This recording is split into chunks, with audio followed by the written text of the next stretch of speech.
Hello there. We are live on youtube.com. Fantastic stuff. Welcome, welcome, welcome. So yeah, last Monday I did a Doctor Who live stream and I had such a great time that I thought I'd come back for another one. Monday seems like quite a nice night to do it. And also it's almost Christmas, December the 1st tomorrow, so you might notice the odd, I've made a bit of a festive effort around the room. You might notice this. So we've got quite a few things to talk about since what a difference a week makes. Last Monday, I don't know how many people were here. I recognized some familiar faces. And actually what was really cool was when I came into the live stream room, there were some guys like Joseph Adam and the Doc 2 and Richard Brown already chatting away there. Love to see that. Love a bit of a community. Yeah, let's enjoy having a bit of a community type deal going on. So yeah, last Monday, we were talking about what might be the next release in the Doctor Who The Collection Blu-ray series. And then only 2 days later, that question was answered when this appeared. And hopefully you've seen in the days between then and now, I've done a couple of videos about season 8, the season 8 collection release, and people are piling in, asking questions. Great. Yeah, we want questions. I'm always delighted to ask questions or answer questions and ask questions. Questions are good, basically, as the 7th Doctor would agree. So Dr. Meme says to me, would you like a jelly baby? Yes, please. If you could send it to the official channel address as an attachment, that would be fantastic. Thank you very much. And not only that, in the intervening week, there's also been a new Dalek design, which I think was revealed seemingly exclusively on the cover of the Radio Times. And this channel is kind of mainly about classic Doctor Who, but I do the odd sort of new Who thing. I did an unboxing thing about season 12 Blu-ray and DVD box sets. I'll put a card up there later on in case anyone's watching this in the archived version and wants to check that out. But the point is, Daleks are classic Doctor Who, and so I think if there's like a new design, then we might want to talk about it. Where's the harm? I'll tell you what I think about it, and you can tell me what you think. And I guess maybe we can just sort of move from one topic to the other, I suppose. Or we could start with talking about the Blu-ray set, I think. And also, as in last week's live stream, if you inexplicably have spare cash during this era, you can throw me a super chat contribution, which will help this channel improve and grow. My Patreon supporters have already helped me buy new equipment, which I'm hoping is going to make this channel look and sound better in the weeks and months to come. But any super chat donations that come through this live stream will be put towards further bits and pieces that I very much need. And to thank you, I'm going to put your name in the TARDIS over there. Yes, I'll write your username in the TARDIS. So if that happens, then that's what I'll do. And I'll also use this remote control to make the lights go mad, although they won't strobe, because don't worry about that. They will just flash like that to denote super chattage. Marvelous. Right, back to blue, back to police box blue. So first of all, a bit of small talk. Let's have a bit of small talk. How's your day been? How was your weekend? What was your favorite thing you did this weekend? I had a really good weekend. I've had a good day. Nice to see people piling in. Hello there. Hello. Questions coming in as well. Yeah, feel free to ask questions at any point. And yeah, today I went to my chiropractor, and it sounds like the setup for a joke, doesn't it? It's really not. I had a really sort of cricked neck, a really bad neck, sort of writer's peril, really, isn't it? And he put an acupuncture needle in my neck, but it didn't feel. I hardly felt it, to be honest. Yeah, I'm not going to go for the predictable gag. I mean, you can fill in the punchline if you like in the comments. Feel free, but I'm not going to go for it. Right, let me say hello to a few people because there's a fair few people coming in. Hello, Joseph Adam. Hello, the Doc 2. Richard Brown. Mark Stevenson. Hello, back to you. G-Man Panfro. Andrew Levitt. Andrew Levitt says, famine to a feast of Doctor Who. Yeah, that's actually been the case with my channel. In the last few weeks, I've done lots of videos, especially because there's a new Blu-ray set to cover. That's really good. But also, up until like October, I had to work, I had to write and really focus on the writing. So I couldn't do as many videos as I'd like. Custard Time Lord, hello to you. Gary Hedger, hello to you. Actually, Gary has a question here, which I think is a good question. Why is the season 8 box set priced at £45 instead of £40? Now, I don't know. I'm not an official source of information on this. I should obviously point this out from the beginning. But as someone pointed out, and I think this is likely, this box set is 8 Blu-rays. And I believe that's more than the average Blu-ray box set. And so I also believe that that could be the reason why it's £5 more expensive. I still think, for the amount of stuff that's going to be crammed into it, personally, I think it's good value. But yeah, a £5 isn't a small thing. It's not nothing, is it? Yeah, we'd rather it be 40, frankly. But I don't know, there could be some other reason. Someone else mentioned Brexit or something, but let's not get into that. Wow, lots of great questions coming in. Hello, Robert Adnams. Harry Palmer. Harry Palmer is telling me what he's done today. He's just run 6K. Blimey. That's pretty impressive. Well done, Harry. Mark Stevenson simply says, didn't do anything. That's pretty good. I kind of envy you. I kind of wish I had more of an ability to do nothing. Can you give me some tips, Mark? How would I go about doing nothing? That would be brilliant. Erwin Baker, good evening to you. Erwin Beaker, I think, maybe Beker. Yeah. Oh, Mark Stevenson has been copying VHS to DVDs. What, like backing up your VHS on DVDs? Yeah, I did that back in the day. I've still got those discs, actually. Wow. God, some of your usernames are quite challenging. Gestopian Stereoscopy. Blimey. I finished a very odd but cool Doctor Who short story and doing dull stuff to finish my MA off. So pretty good. That does sound pretty good, Gestopian. Yeah, nice. Hello, hi, right back at you, Meme City. Victor Campbell today upgraded to a 4K system, which was interesting to say the least. Yeah, I only got a 4K. Well, I only got a 4K player this summer, I think. I bought it I sort of caved, I sort of bought it in one of those, oh God, lockdown, etc. I think we all feel like we deserve the maximum number of treats this year, don't we? That's probably what that's all about.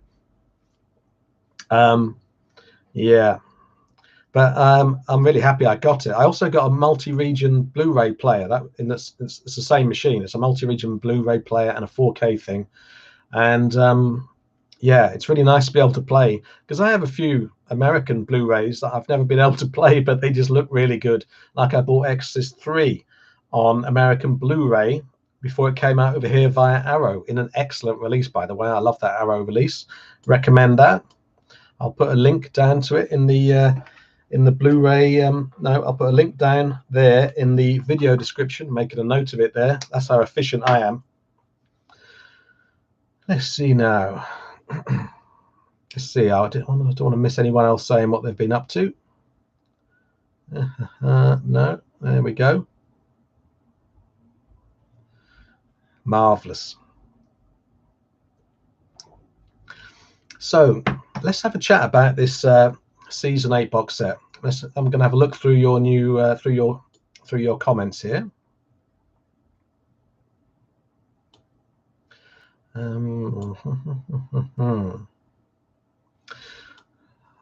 Thomas Ray. Hello, Thomas. Do you think that the Mine of Evil will be recolorized for this collection release? Oh, sorry, recolorized. Oh, I see what you mean. Will they do another pass over it? To be honest, I think I've read something about this, but I can't remember. Can anyone else remember? I'm not the greatest with technical stuff, to be honest. I'm not a cinephile in the sense of really being conscious of, like, screen ratios or picture quality. I mean, even obviously I can tell the difference, But yeah, does anyone else happen to know whether The Mind of Evil will be recolorized for this collection box set? G-Man Panthro says, I watched season 8 on my Plex server in preparation of the box set release as I backed up all my DVD collection. Nice. That's very good. Very good work. And how did you feel about season 8? Oh, which you didn't watch all of season 8, did you? Is that possible in one day? I suppose it is actually. Did you watch it all? Now that would impress me. Yeah. I watched Robots of Death last night, and I'll probably talk about that a bit later and maybe do a video about it as well. Oh, by the way, also a bit later, I want to find out if any of you have ever played this game, Destiny of the Doctors. Yes, I managed to dig it up. Remember, anyone who was here last Monday might recall that I looked around the room and tried to find this and couldn't see it, but I found it in between a load of horror videos. So we'll have a bit of a closer look at it later and see. Yeah, we'll see if anyone's played it, because it looks like a lot of fun. Joseph Adams says, can they release season 7 after season 8? Well, they certainly could, Joseph. It's whether they will, I guess. I would imagine. I mean, generally, we don't tend to have. I'm trying to remember now. Do we ever have the same Doctor twice in succession with these releases? I can't remember, to be honest. But someone else will. Was there 2 Tom Bakers after one another? No, I don't know. But a lot of people, if you want to see season 7, Joseph, then you're certainly not alone in that. I'd like to see that myself, even though I do prefer Terror of the Autons to Spearhead from Space. Barney Hall says 8 discs is a lot for only 5 stories. Well, it is and it isn't, because this particular Pertwee era, it does lend itself to having different versions of things and redone versions and lots of updated versions. So I really like the depth of that. I mean, it's pretty cool to have 2 Blu-rays for like one of your favorite Pertwee stories, for instance. That's pretty good. Oh, and hi Barney, by the way, right back at you. By the way, I forgot to, in my most recent video, in which I go through the alleged full details of the season 8 box set, I forgot to mention that Frank Skinner is presenting that Terrance Dicks documentary, which is rather exciting. That's pretty good, isn't it? A bit of comedy celeb value. So there you go, Chris Chapman. I've said it now. Are you happy? Are you?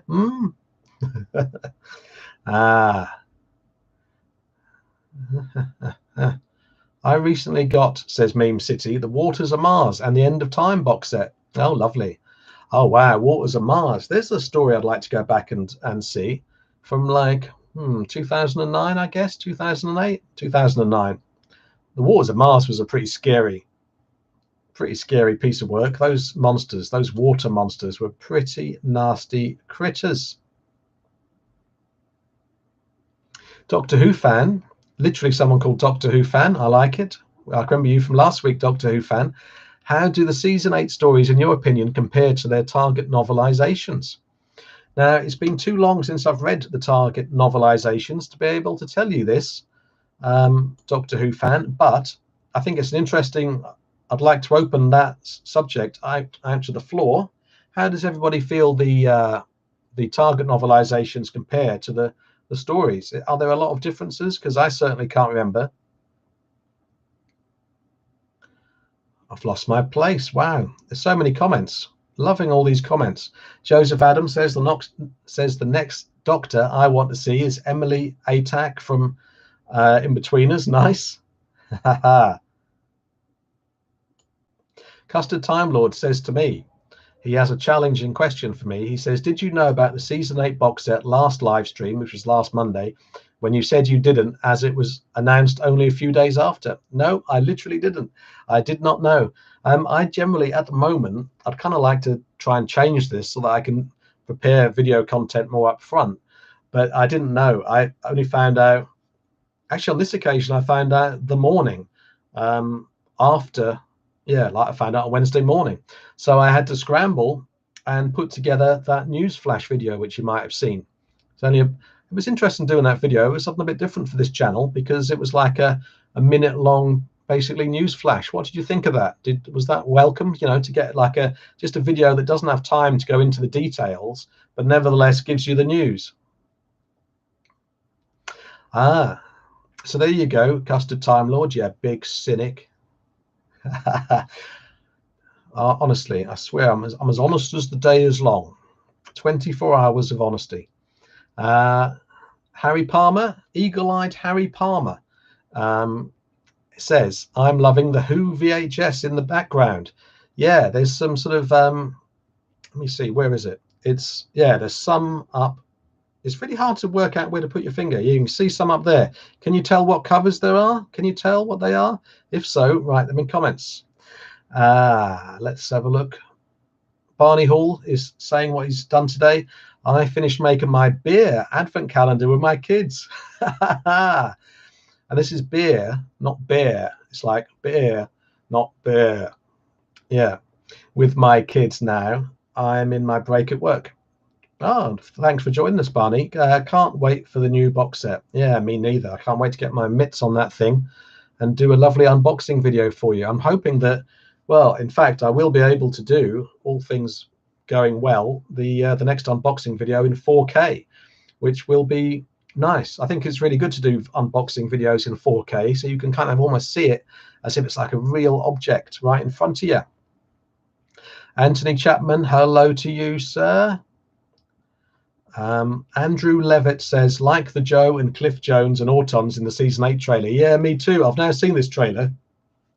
To be honest with you, the reason why I didn't watch the trailer straight away is that I was toying with the idea of doing a reaction video for the trailer in which I watched it for the first time.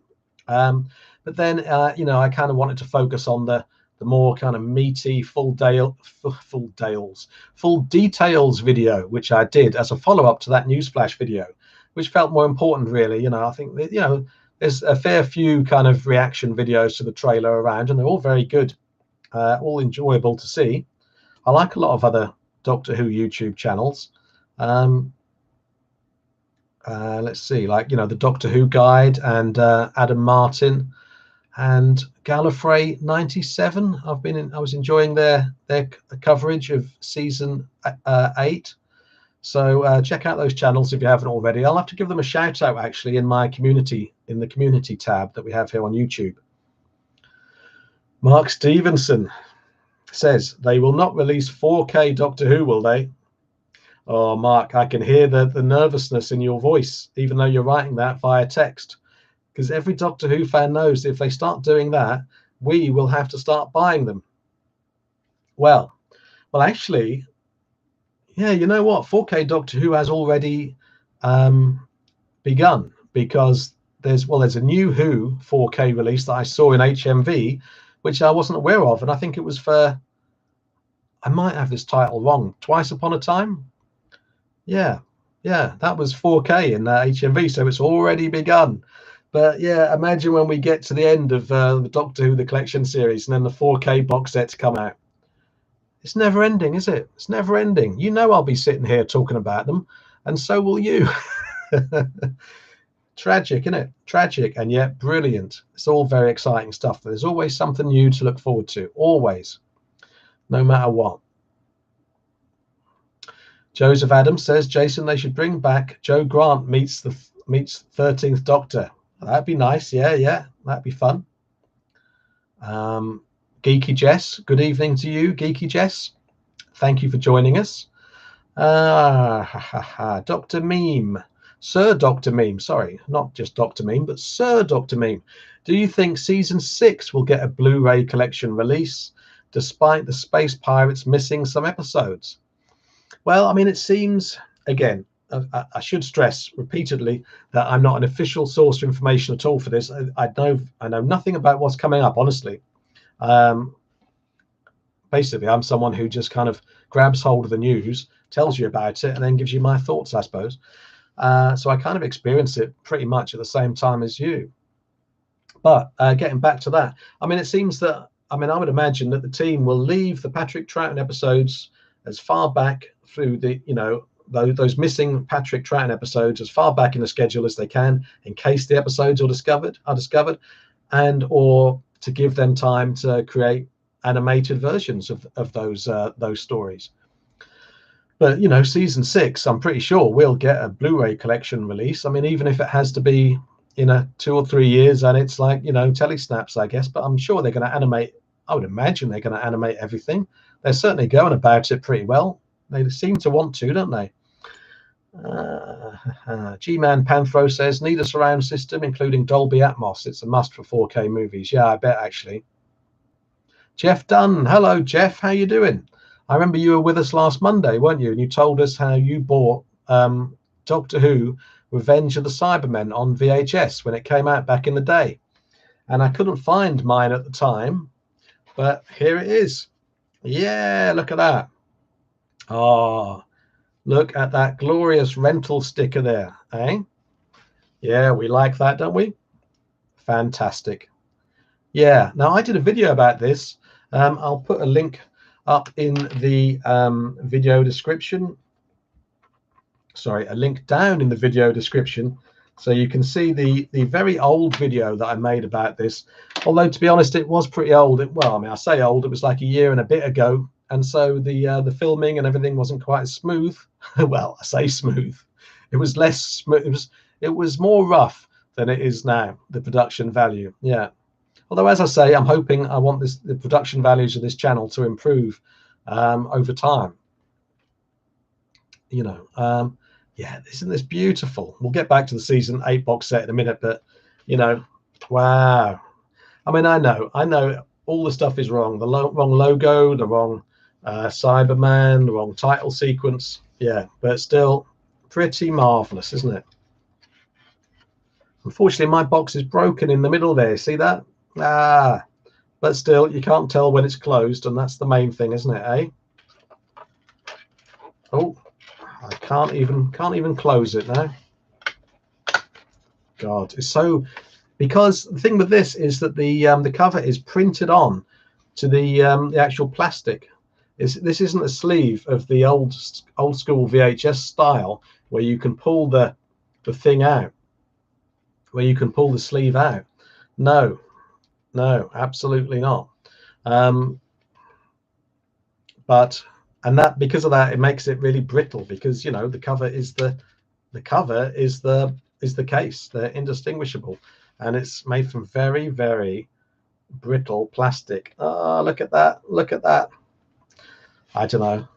I'm tempted to try and find one in better condition someday, but also, I don't know. I kind of like items that have been through the wars. You know, where's the harm? Yeah, let me know if you'd like to see any more bits of that. Let's see, what else have we got here in people chatting away? Erwin, hello Erwin, says, how many Target Doctor Who books do you have? That's a good question. I reckon I've got quite a few. I definitely don't have all the variants, but I reckon I might have around 100 or something like that. And in case you haven't seen them, I've done a couple of videos about the Target books. I'm going to make a note of this to put a link to these videos downstairs in the video description. And yeah, I made two Target novel videos about the top 10 Target book covers.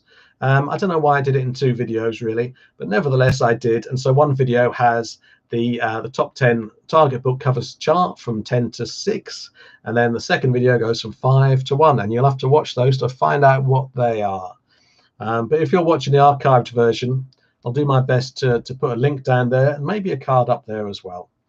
Okay, thanks for asking that, Erwin. I love all the questions, loving all the questions. Let's see. Joseph Adam reckons they should put VHS style demons, as in the demons or daemons. We still haven't quite got to the bottom of that one, have we? They should put them on Blu-ray set, the VHS style demons. Well, I mean, there is going to be an omnibus edition of the demons on this box set, which is interesting. So I'm not quite clear on what that means. Does that mean it'll be a bit shorter? It'll be sort of cut together a bit like the omnibus versions were in the early days of VHS? I'm not really clear on what that is. Barney Hall is talking about what we were talking about earlier with the recolorization of the Mind of Evil. He says episode 1 had to be colored frame by frame by hand, as it had no chroma dot info on that copy. So I would be very surprised if they'd go to the effort to do that again. Yeah, fair enough. Yeah. Joseph Adam is watching the Aztecs at the moment. Yeah, multitasking, Joseph. Good work. Yeah, I really, I'm not a big fan of pure historicals in Doctor Who, but even I have to appreciate the Aztecs. I remember really liking it. Yeah. Andrew Levitt says a brush up of colour on Terror of the Autons and Mind of Evil would be nice. Yeah, always nice to have a brush up of colour, isn't it? By the way, just because people are coming into a live stream all the time, every now and again, I'm going to say that we are talking general Doctor Who stuff, but mainly the two central columns of our chat are the new Dalek design, which we'll get to in a bit. We still haven't really got to that yet. And the Season 8 Doctor Who The Collection Blu-ray box set. And lots of other things. I also want to hear from people who have played this game, who have experience of Destiny of the Doctors. And if anyone sends me a super chat contribution through the chat, I think you hit the $sign at the bottom. If you inexplicably are that ridiculously generous, then your name will go inside the TARDIS there during the chat. Okay, so let's see here. Doctor Who fan seems to have experience of Destiny of the Doctors. He or she says Destiny of the Doctors has some pretty good master moments.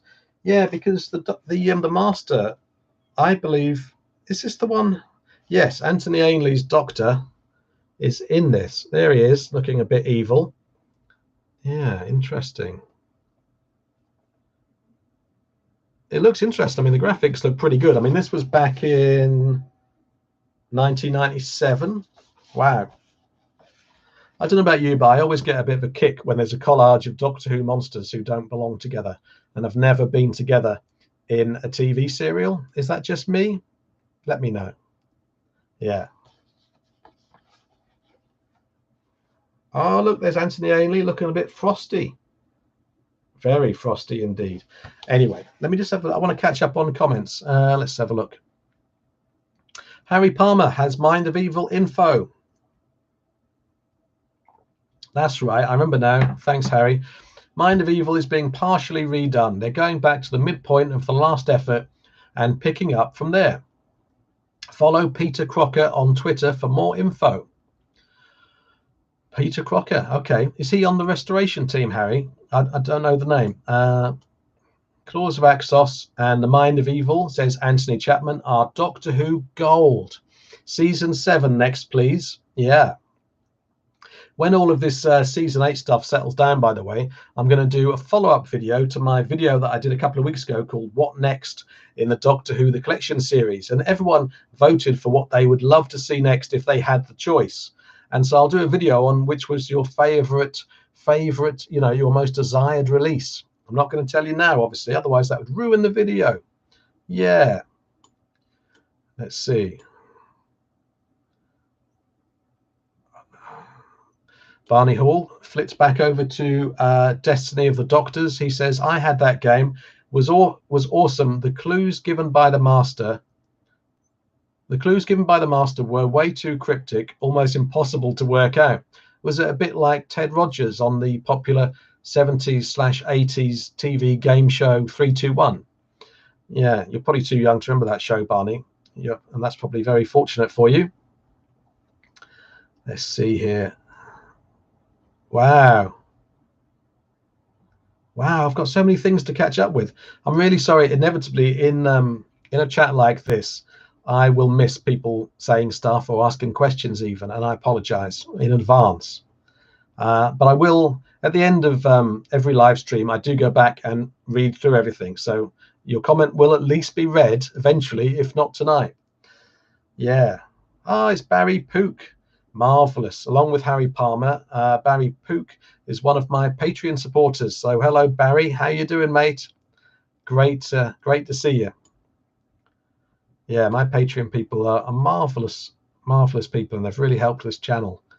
The Doc 2 says, I got that UHD Doctor Who. You mean it's twice upon a time, right? Right, Doc 2. Yeah. Anthony Warwood pops up and says, am I late? Anthony, it's never too late to join us. We're talking about all kinds of Doctor Who stuff. Absolutely.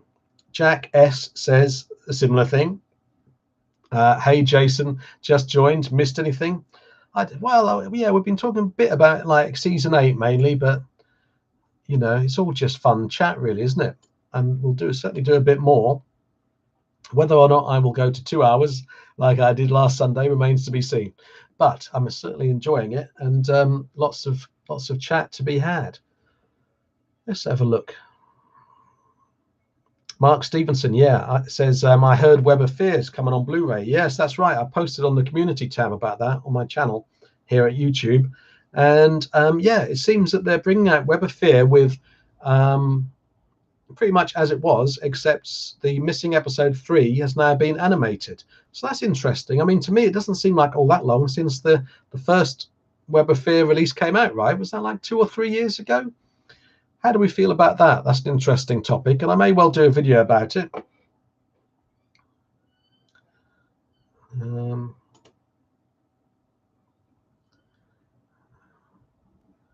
then. Odd Bandicoot 96. Evening, Jason. Hope you're well. Thank you very much. I am very well, and likewise, yeah, having a good time. Shuckle King. That's an interesting name. Hello, Shuckle King. It's a bit of a mouthful, isn't it? Do you have any episodes of Doctor Who you dislike? Dislike? Yeah, I mean, there are stories that I don't sort of respond to so much. I can't think of a single story that I, hate or, like really actively dislike. I mean, as I said, my sort of my least favorite Doctor Who stories tend to be the pure historicals. So, things like sort of, and I don't like Westerns, for instance. So the Gunfighters isn't really high on my list, for instance, or, Reign of Terror and those kind of pure historicals. I really like it, however, when Doctor Who combines historicals with sci-fi. Then that becomes a really interesting kind of juxtaposition. Yeah. For instance, in The Visitation, I really like The Visitation. And it's really funny, though. In general, I kind of convinced myself that I don't like historical stories. And yet one of my favorite films is Goodfellas. So that's obviously nonsense, isn't it? Thanks for the question, Shuckle King. Sickle One says, I've got that. And I think by this, Sickle One means Revenge of the Cybermen on VHS. And you've got it on Video 2000, have you? Yeah, that's a really rare format. Yeah, I've got a copy of Evil Dead on Video 2000. That's pretty rare.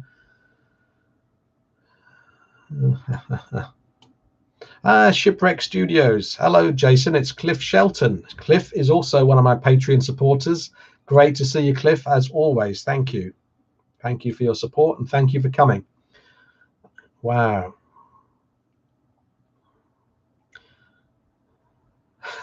Anthony Chapman says, love Revenge of the Cybermen. The Cybermen have flares.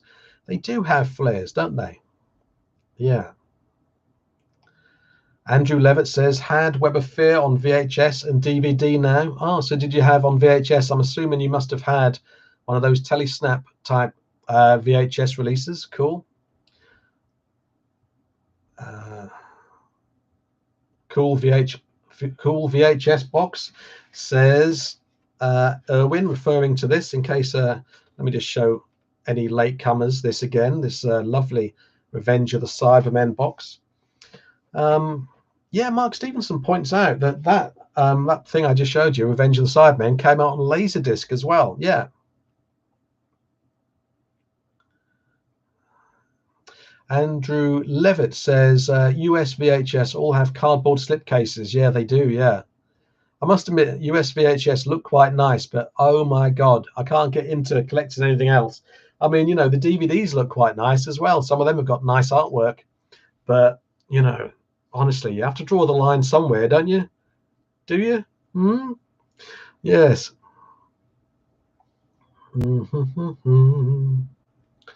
I have watched. Oh, Erwin says he's watched the videos I made about the Target books. Thank you very much. And Erwin pledges to watch them again later tonight. Fantastic. Loving that. Victor Campbell says, I can smell the VHS loveliness from here. Yeah, yes. Yes. Thomas Ray says, switching topic again, back to Web of Fear. What do you think about the Web of Fear animated recon? I'd love some episodes filmed with lookalikes and then deep faked. Wow. Do you know what? I'd never thought about the deep fake possibilities for Doctor Who. Had anyone else? Yeah, that's interesting. Imagine that. But I don't know. Is that possible to do? Because I believe, as I understand it, deep fakery relies on there being enough existing footage of the actor. But then again, I suppose there's a fair bit of Doctor Who, isn't there, with, say, William Hartnell in it and Troughton in it? Yeah. As Thomas says, imagine being able to watch Marco Polo in color as if it was brand new.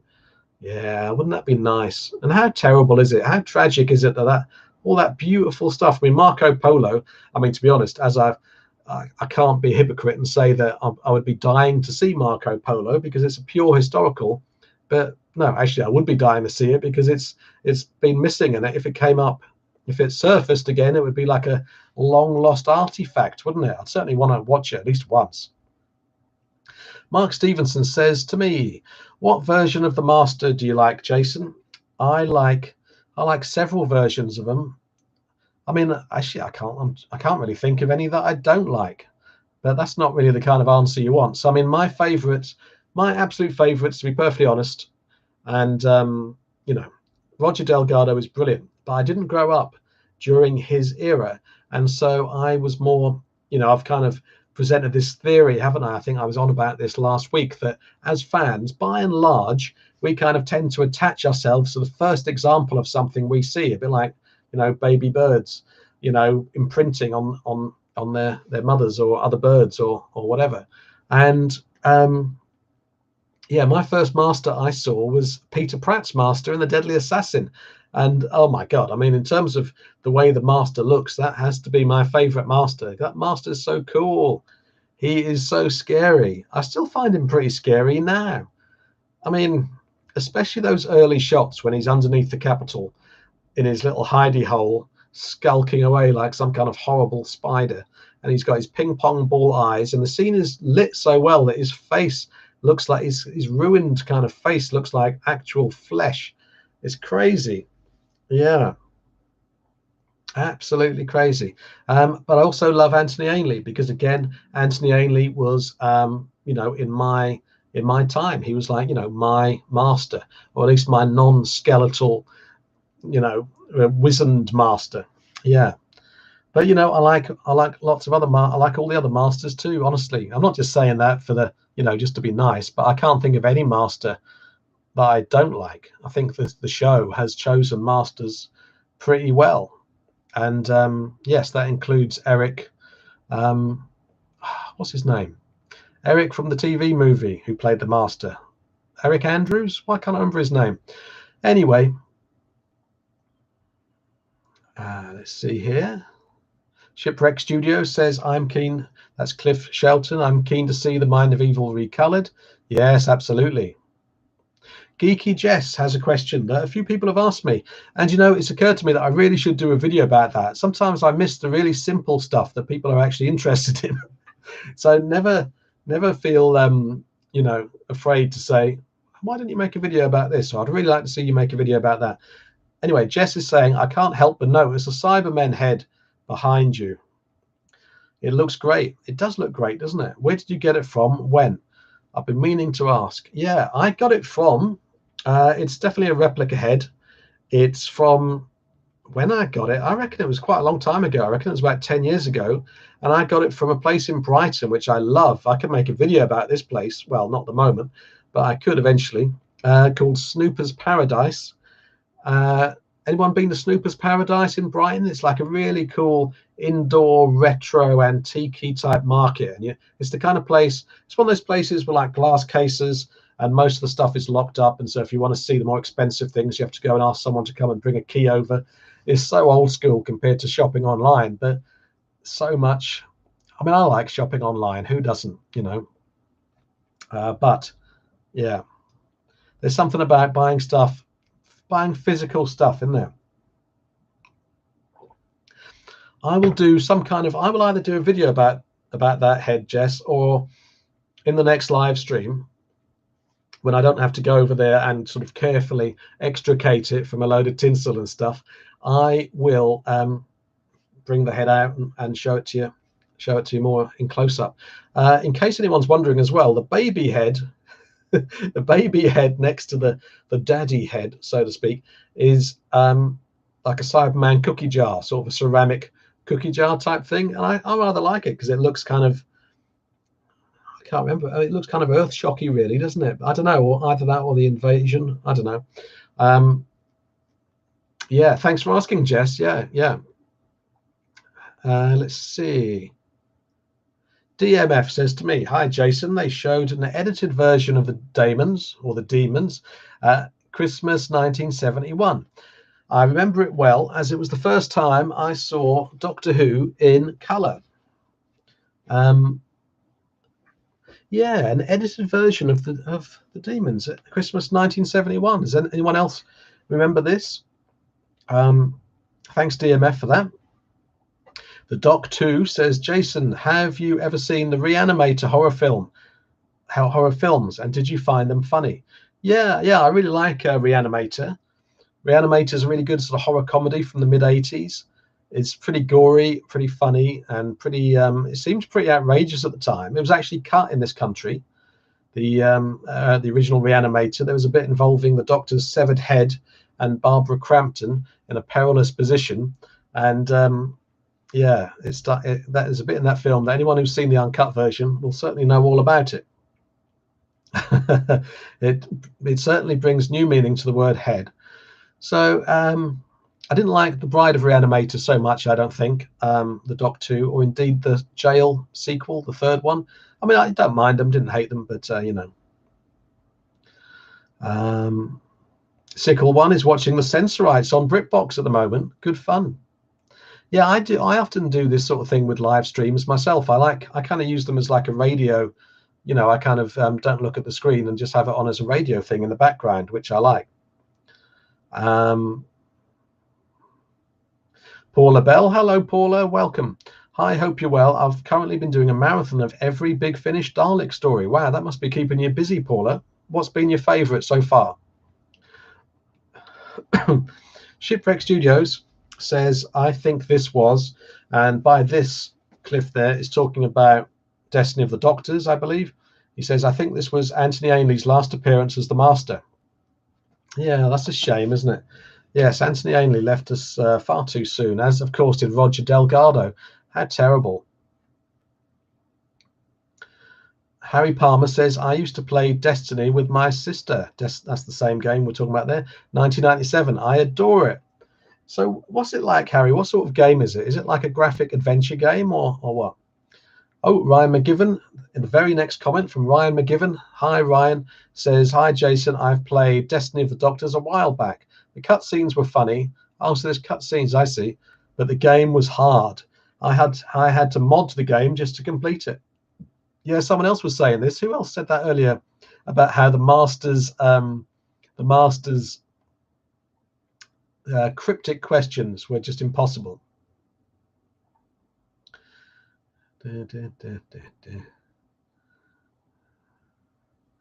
Motorhawk 2. Hello, Motorhawk 2. Have you heard Among the Cybermen by Geezer? And what Cyberman story would you tag it to? I haven't heard Among the Cybermen by Geezer. When you say Geezer, are you talking about GZA, like Geezer Butler's side project? Geezer Butler from Black Sabbath? So I haven't heard it, but obviously I'd like to, being a man of metal. Yes, I've just seen a load of people saying Eric Roberts, of course, Eric Roberts, not Eric Andrews. I really like Eric Roberts as well. I've seen him in plenty of other good movies. He's a good actor. Wow, so many comments to catch up with. Apologies again to anyone who, and there will be plenty of people. Barry Pook says, "Where can I get a Jack Sparks t-shirt, Jason? It looks awesome." It does look awesome. Yeah, it's a nice design, isn't it? Let's have a look. Wow, look at that. Yes. They're not actually available at the moment, but if enough people ask me, then I could do something about that, Barry. So if anyone else wants one, then maybe put a comment down, actually maybe in the comment section of this video, to say I'd like a Jack Sparks t-shirt, and I'll see what I can do. Just very briefly, in case anyone is wondering what the hell Jack Sparks is, I'm an author. I've written Doctor Who stuff for the BBC, but I've also written 2 novels of my own, The Last Days of Jack Sparks and Ghoster. Right, that's enough of that. You can see them there. I don't need to talk about them too much. Ryan McGivern says, yeah, good question. Speaking of obscure formats, would you collect Doctor Who on UMD? Now, UMD is the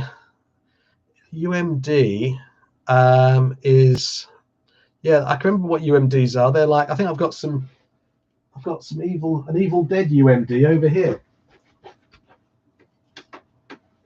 Yeah. Oh, by the way, now that I've got up, can you see the present at the bottom of that tree there?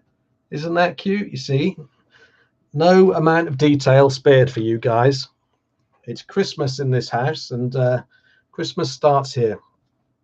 Yeah, this is quite a cute thing to show you, actually, because I think a lot of people watching this channel like the Evil Dead. I mean, who doesn't? But yeah, that's the UMD release of the Evil Dead, which I've got purely for the sake of it, and it was really cheap. These things are definitely not expensive. I love the size of it. It's really cute. It's kind of an unusual size, unlike anything else. And look at the size of the disc. Yeah. Now, can anyone remind me what the hell UMD is? I mean, obviously it's this, but I can't even remember what you played it on. Oh no, now I can. Yes, PSP. Played it on the play on the PSP. So how many Doctor Who releases are on this? I'm not even really aware of this. Oh, hey there. There's a super chat from Gardenia 6. Fantastic. Thank you so much for this super chat, Gardenia. You are going into the TARDIS. Still waiting on my Jack Sparks tea, says Gardenia 6 with a wink. And you certainly deserve one, I'll tell you. Right, I've got my blue pen over there, so I'm going to write your name. And to celebrate this super chat, I'm going to make the lights in the background flash, not strobe. Don't worry, anyone who is affected by strobe lighting. It's going to flash to celebrate.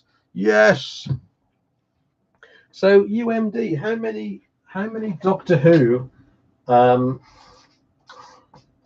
how many Doctor Who stories were released on UMD? God, there's so much to know, isn't there? There's always something to think about. Can we see your name clearly enough, Gardenia 6? I think that's pretty good, isn't it? That's pretty close this time. Yeah. Thank you so much for that contribution to the channel. I really appreciate that. By the way, in case anyone's wondering, I think you can choose any amount of, you can choose like $1 or $2 or $3 or whatever. I haven't actually got round to giving anyone a super chat because I haven't really watched many live streams that have that capability. Anyway, Flicky Hecky says to me, hello Flicky Hecky, that's a good name. Have you got any of the original laser discs from the early 80s? I've got Revenge of the Cybermen somewhere. Wow, I haven't. I haven't got any Doctor Who laser discs, but I have some horror laser discs. In fact, I have them. I've got one of them right here. Evil Dead again. Yeah. I've made a video about all the Evil Dead VHS that I've got in my collection. And yeah, but I didn't include the Laserdisc. I've got a few Laserdiscs. I think a couple of the covers that are quite graphic. I don't think I could actually put them on YouTube. Maybe that's why I didn't include them. But I like Laserdiscs, obviously, because they're a bit like vinyl, aren't they? They're kind of like film vinyl. Yeah. And yeah, what else have I got? I've got something else here. Oh, one of my favorite horror movies. City of the Living Dead. City of the Living Dead. Yeah, the Gates of Hell. It's AKA Gates of Hell in America and probably other places as well. But over here it was City of the Living Dead. And what a great movie. Look at that. There's a burning zombie there for you. Love this. I probably couldn't show you the middle of this. No, definitely couldn't show you the middle of that on YouTube. Otherwise, YouTube would probably remove the video or something like that. Yes, terrible business. Now, hold on a second. It looks to me like someone else. Anthony Chapman.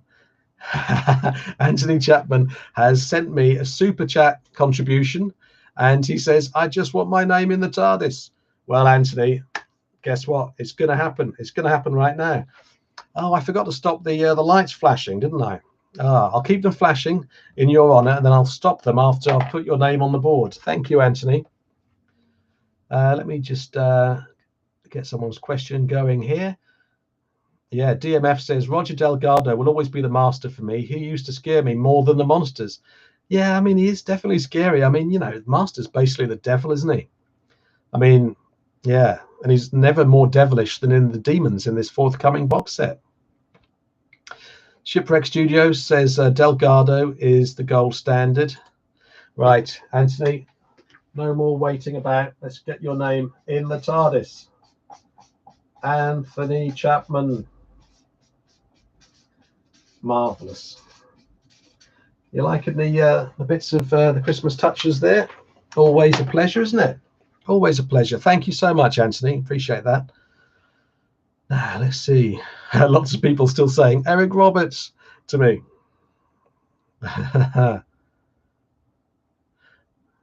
Richard Brown says would have liked to see more Derek Jacobi as an evil master.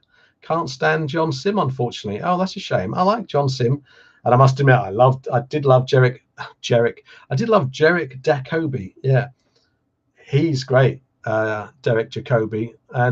But I kind of, part of me also thinks that Derek Jacobi's master is so amazing because we don't really see him for very long, do we? And maybe that's part of it. He kind of, you know, the Jacobi master or Jacobi master left us wanting more. Very much so. David Ball. Hi there, David. I remember you were here last week, right? I love Delgado and Ainley. Delgado was very much the gentleman villain, while Ainley was more the moustache-twirling panto villain. But that laugh was wonderful. Actually, sorry, I tried to do Anthony Ainley's laugh there, and I came out sounding like Sid James. That's unfortunate, isn't it? Yeah. Let's see here. Mark Stevenson says, is The Evil Dead the director's cut? I'm not sure which one you were talking about, Mark. The only thing about live chat is I can't see how to see the timeline, to see the actual how long ago someone... lots of people saying PSP. Sorry, I'm catching up. I'm terrible. But, you know, there's lots of great comments from you, and I don't want to miss hardly any. Or any, in fact. I don't want to miss hardly any. What kind of a sentence was that? Sweet Lord, what an idiot I am. Sam Riddell, hello Sam, says, gonna watch a Doctor Who episode. Which one would you recommend? Wow. So classic Doctor Who, I would recommend Horror of Fang Rock. If you've got BritBox there, get Horror of Fang Rock on, especially if you haven't seen it before, Sam. Oh my goodness, you're in for a treat. If anyone else would like to recommend Doctor Who episodes to Sam, then feel free in chat. John Ingham, hey there, John. Just finished Trial of a Time Lord for the first time and enjoyed it. Don't think bad of me. Been putting it off for all the hate it gets. No, don't think badly of you at all. I've got a soft spot for Trial of the Time Lord. I made a video. I made sure I made a video about the Trial of the Time Lord box set. I think I made a couple of them actually. So you might want to check those out if you have a look at the Doctor Who playlist. Philip Payne pops up. Hello, Philip. I've seen you on Twitter, haven't I? Hey, for me, best news last week was Season 8 Blu-ray. Yeah, I mean, that was great news, wasn't it? I think we needed it, didn't we? At the end of an incredibly difficult year, about as difficult as you can imagine. You know, on top of everything else, the Doctor Who, the collection pipeline slowed down. And so it's so nice to know that as we come into 2021, there will be a box set waiting for us there on February the 23rd, 2021. Yeah.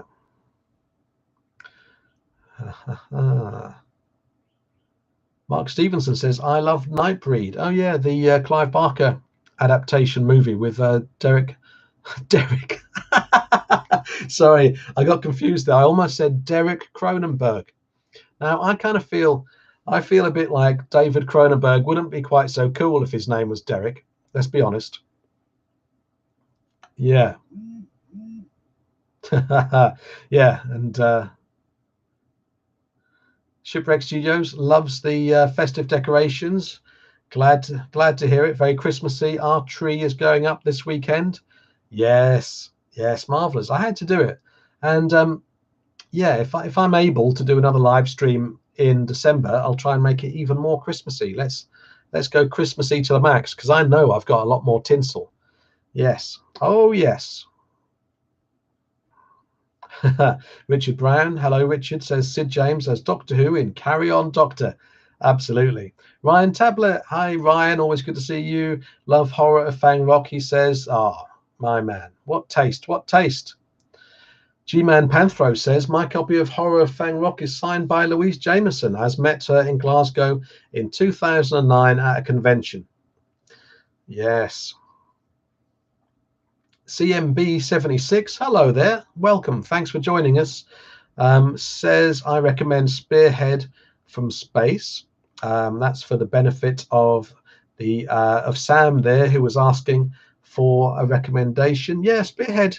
I mean, as much as I prefer Terror of the Autons, I think Spearhead is a good jumping on point for anyone, isn't it? I don't know how much Doctor Who Sam has seen, but you know, if someone wants to sort of jump aboard the Doctor Who ship, then Spearhead from Space is good, obviously, as is any, well, almost any regeneration story. Yeah.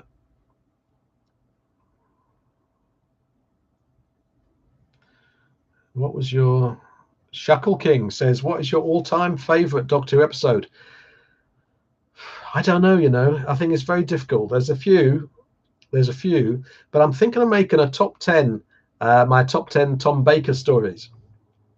And so because I'm planning to do that, I'm not going to tell you what my favorite is, although I think a few people might be able to work that out from a few things I've said, and from the What Next video I made, perhaps. Although, to be honest, I haven't entirely decided what would be number one. So, yeah, I'll have to give that some thought. Remedia Video, hello there, how you doing? Says, coincidentally was watching season 8 on BritBox when it was announced as the next Blu-ray release. Can't wait to see the special features. Yeah. I think actually, speaking of BritBox, I've done quite a few BritBox videos, and the first one I did was when that service started on Boxing Day 2019, and so I might do a video. Would you like to see me do a video, go back a year later to see what I think of BritBox these days and to show you what it's like inside there? If you'd like to see that, right, hashtag BritBox. Lots of people can't wait for the season 8 set. Cliff, aka Shipwreck Studios, is very excited about that. Dario108 has said something very helpful indeed. Hey there, Dario, great to see you. I remember you were here last Monday, weren't you? Timestamps in the chat need to be switched on in the menu up to the right. Fantastic. Toggle timestamps. Let's see. The whole thing explodes. There we go. Great.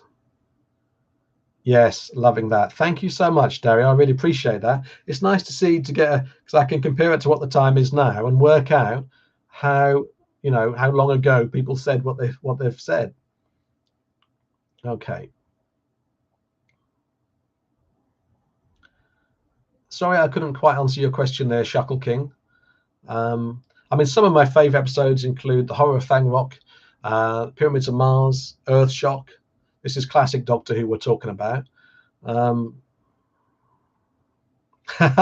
Thank you, Ryan Tablet. You forgot the lights again. I totally did forget the lights, didn't I? Right, they're going back to blue. And the next time someone gives me a super chat, if they do, if indeed they do, the lights will flash and their name will go on that board. Hooray. Right. Motorhawk 2 is talking about the song you were talking about earlier. Among the Cybermen is on Geezer Butler's Black Science album. Oh, yeah. Yeah, you know, I used to have that Black Science album, I think, but it's been so long. That was like the mid-90s, and so I can't remember that song now. But it sounds like it would be a good you know, if that's a metal song, which it obviously is, I think it would probably go well with Attack of the Cybermen. I think Attack of the Cybermen is a pretty heavy metal story. It's pretty full on, isn't it? Nasty, nasty stuff. Love it. Oh, Remedia Video says at 9 p.m. When I was little, I stuck my head in John Pertwee's coat. Oh, that's nice, isn't it? Yes, that's cute. Actually, you know what? I was reminding my mum of this the other day. I think my mum's watching, by the way. Hello, Ma. Everyone say hello, Ma, if you'd like to. When I was a kid, Bernard Cribbins was in Lowestoft, where I grew up, recording an episode of Tales of the Unexpected, and it was by St. Peter's Church in Lowestoft, and I was yay high to a grasshopper or something, and I went up to him and got his autograph, and then I went away, and it started to rain, and my autograph just, you know, suddenly became like black messed up spider's legs in my hand. Not literally, that'd be pretty creepy, wouldn't it? That'd be like voodoo stuff at work. But I went back to Bernard Cribbins and asked him if he'd do me another autograph, and he was lovely about it, and of course he did. That probably doesn't surprise you, does it really? Because we know that Bernard Cribbins is just so lovely. He's like a national treasure, isn't he? I mean, that term gets overused, but not in the case of Bernard Cribbins. And I'm so happy that he's been in Doctor Who, not just once but twice. He was obviously in the what's that first Dalek film called from the 60s or 70s? 60s. Doctor Who and the Daleks, I think. Anyway. Was Bernard Cribbins in those films, or have I just dreamt that? Somebody please help me. I think I'm having a moment, having a senior moment. G-Man Panthro on the subject of Geeky Jess asked me earlier about that Cyberhead, and I was talking about that. I have a Spearhead Auton fiberglass head sculpt, and I've also got a latex Sea Devil head mask. Nice. Yeah, I would especially like a Sea Devil head mask. That'd be pretty cool. I'm a big fan of the Sea Devils. Actually, I haven't watched that for a long time. I'm due to revisit that.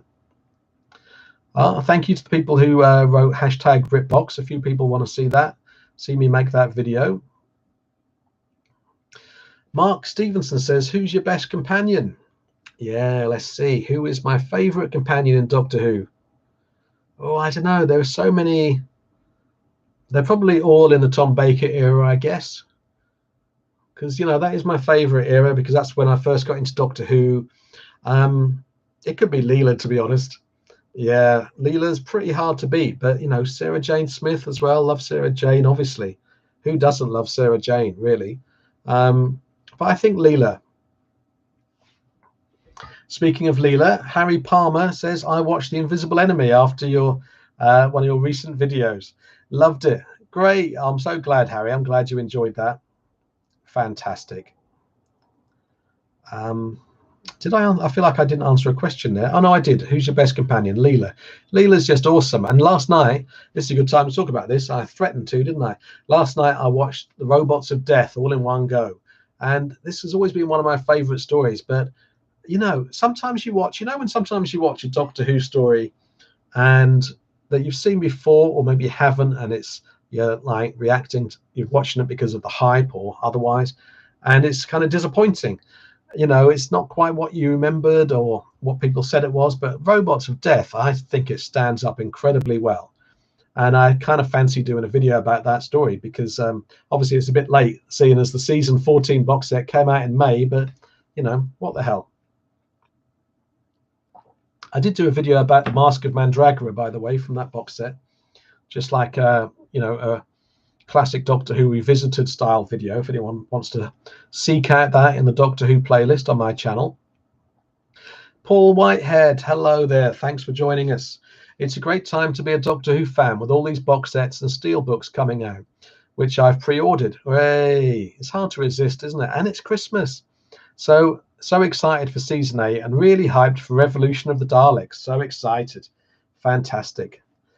Let's lots of people saying hello to my mum. Hooray. Thank you. Very, very kind indeed. Let's switch over because we haven't had this discussion yet.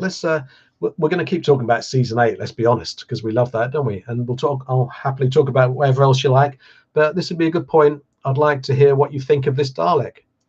I mean, I rather like it. I like this kind of blue light thing. I mean, it doesn't look crazily unlike the Dalek from Resolution, does it? The previous New Year special. I mean, it obviously looked completely different, but there's a certain sort of uniformity of theme there, isn't there, with the Dalek's neck, so to speak. I like the sort of the black and silver look. It looks pretty good. I'm not too sure about these bits here, especially sort of that one. I don't know. I'm not sure what that's all about. But overall, I think that looks pretty powerful.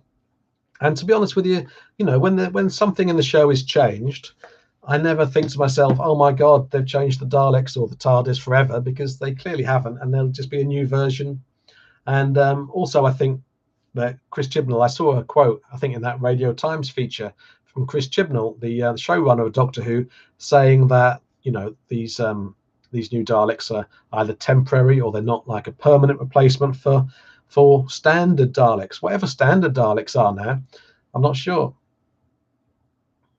Richard Brown says Pyramids of Mars forever. Yeah, Pyramids of Mars. Yeah. Oh, Odd Bandicoot 96 says, which Doctor do you like the most from New Who? Wow. You know, when I saw that question, I almost avoided it. I almost thought, no, I'm not going to answer that because I don't know what the answer is. But then I thought, no, let's plunge in there with both feet and see what the answer is. I think it might be. I think my favourite Doctor from New Who might be David Tennant. Yeah, David Tennant is great, but they're all great. I don't dislike any of them. And I know I said that about the Masters as well, but it's true. I mean, you know, Doctor Who is a pretty smart show. It doesn't tend to miscast the roles that matter. Yeah. So I'm looking forward to, as I scroll down the comments, to see what you think of this new Dalek design. BTS Reviews says to me, hello BTS Reviews, favorite season collection trailer. So you mean that my favorite trailer that's been made to advertise one of the Doctor Who the collection box sets? Yeah, I reckon it might be it could be the Robots of Death one, actually. Well, it certainly is now that I've seen Robots of Death again for the first time in a while, and absolutely love it. God, those robots are really scary in Robots of Death, don't you think? They're still scary. It's the voice as much as the mask. Yeah, pretty scary stuff. Oh, Richard Brown is very formal. Hello, Mrs. Arnopp, he says. Thank you, Richard. Anthony Chapman says, absolutely love Stones of Blood. Oh, yeah. I love Stones of Blood. Absolutely love Stones of Blood.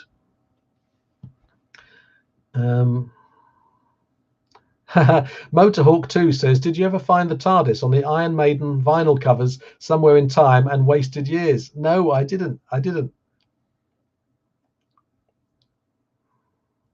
BTS Reviews. Yeah, G.L. Wilson has reminded me of the title of the old Peter Cushing Dalek movie that has Bernard Cribbins in it. Daleks 2150 AD, the second Dalek film. Thank you. And BTS Reviews confirms that Bernard was in that film, so that's good. I'm not going mad. Thank God for that, especially this year. Philip Payne says, just finished watching Claws of Axos. Love it. Oh, God. Let's talk about Claws of Axos, because I put an axon in the thumbnail for this video. So we have to justify that. But to be honest, I don't really need an excuse to talk about axons, because I watched Claws of Axos. When was that? About a week ago or something like that. And just loved it. I mean, what a great piece of work. I'm not sure I wonder if that's my new favorite Jon Pertwee story. I don't know. Interesting. I mean, I think my favorite Jon Pertwee story used to be Curse of Peladon, and I still love that. I love the atmosphere of it, and I love the fact it's a real monster mash. But maybe Claws of Axos is kind of snuck in there past Curse of Peladon. Wow, this is quite a moment of realization for me. Colin P. Smith, thank you for You know what? I was thinking of Roy Castle. Yeah, I suddenly thought, hold on, was I thinking of Roy Castle instead of Bernard Cribbins? But Bernard Cribbins is in one Dalek movie and Roy Castle is in the other.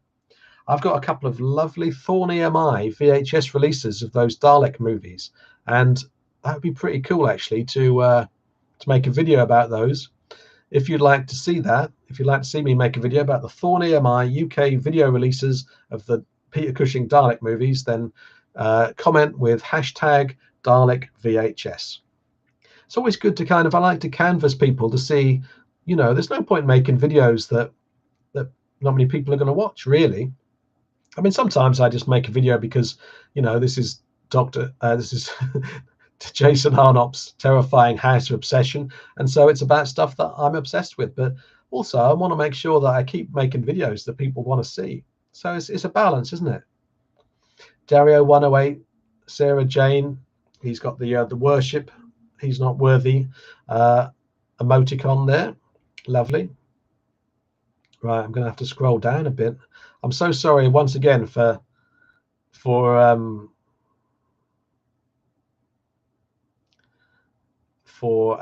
missing people's comments. And every half an hour, I'm duty bound to say that this is a general Doctor Who discussion, really, about partly about the season 8 Blu-ray box set that's coming out. Also, I'd like to hear your thoughts on the new Dalek design as seen in the Radio Times. Anyone who sends me a super chat gets their name put in the TARDIS, and I'm going to make all the lights flash in the background. Yeah. Yes. Philip Payne says, love the channel. Good to be back. Thank you so much, Philip. I appreciate that. It's always great when people like this channel. Someone recently said something that really meant quite a lot to me. She said that the channel feels the videos on the channel make her feel quite sort of cozy and safe. And that really was a wonderful thing to hear, especially in a year like this. I really like the idea of people kind of finding some kind of sort of sanctuary in this channel, even if it's for like a couple of minutes. Axos is a yes from me, says Harry Palmer. Yes. Yeah, I should make a video about that, shouldn't I? G-Man Panthro says, I have a love for Power of Kroll. Philip Payne, I've got a replica of the Master's laser gun from Claws of Axos and Colony in Space.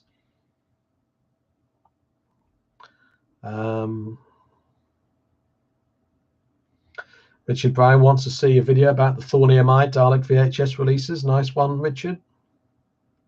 Anthony Chapman says, adore Peter Cushing. Nobody could do exposition like him. Yeah, Peter Cushing, in lots of different horror films, Peter Cushing had to do a lot of exposition, didn't he? Yes.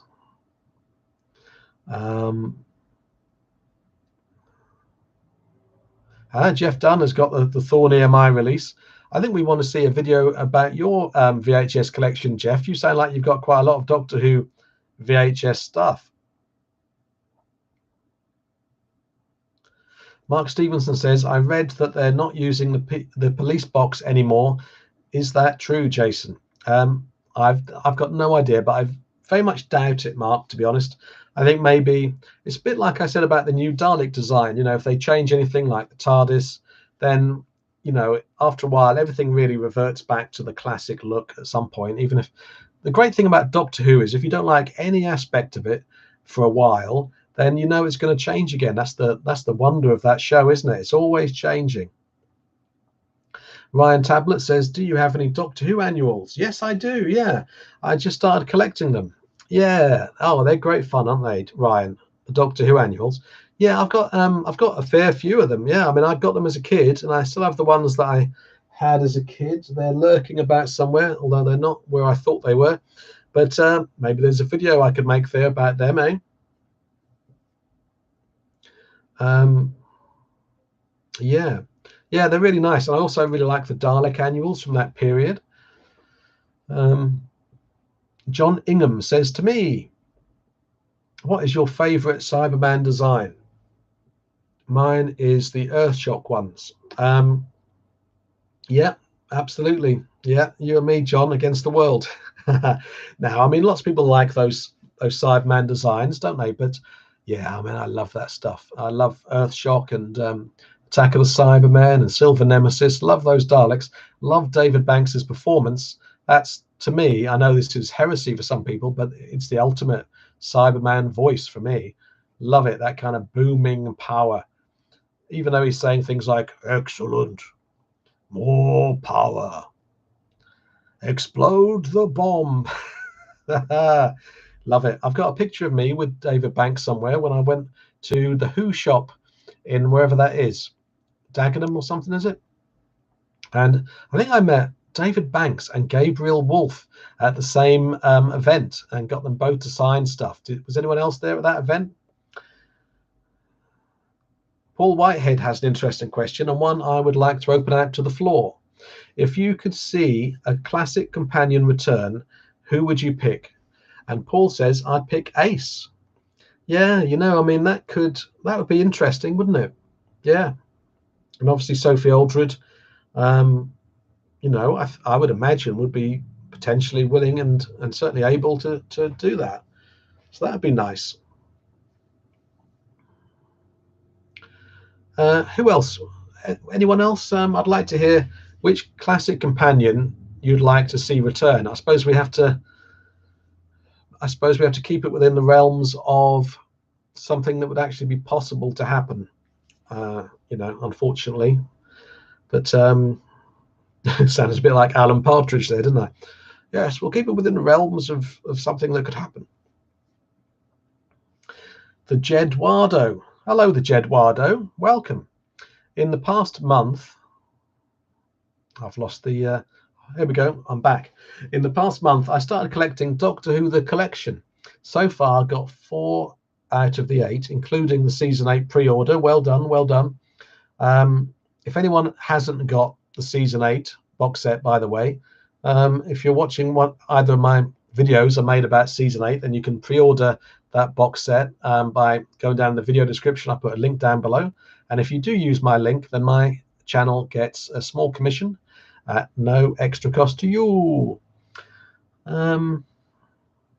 So the Jedwardo, you've got 4 out of the 8 collection box sets. You've got seasons 12, 14 and 26.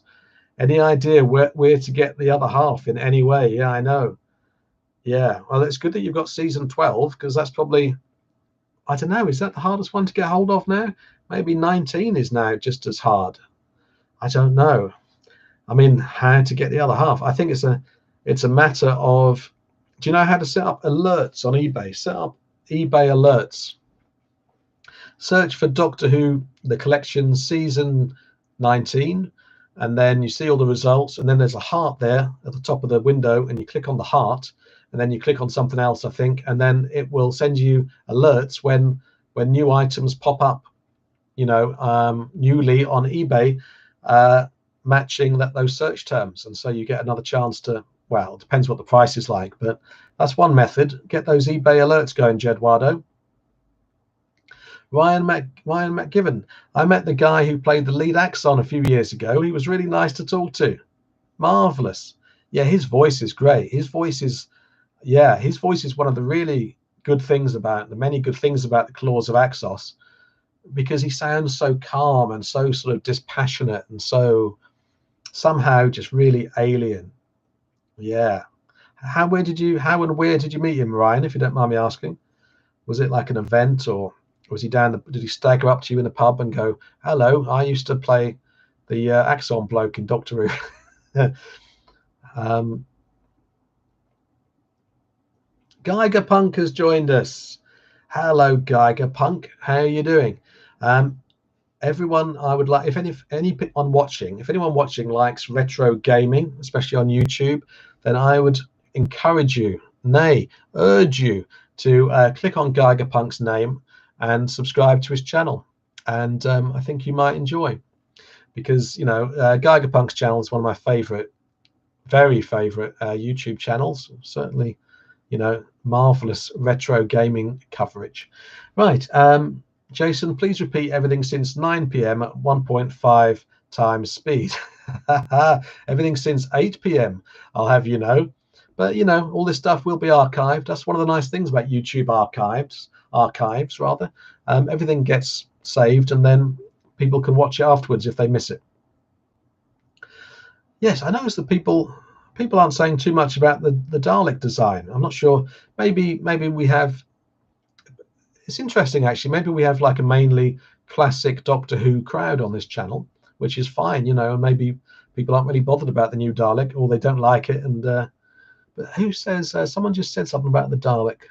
Let's have a look. Wow. Philip Payne says at 9:18 p.m. I'm only 6 minutes behind the latest comment. I do like the new Daleks, but I do hope. I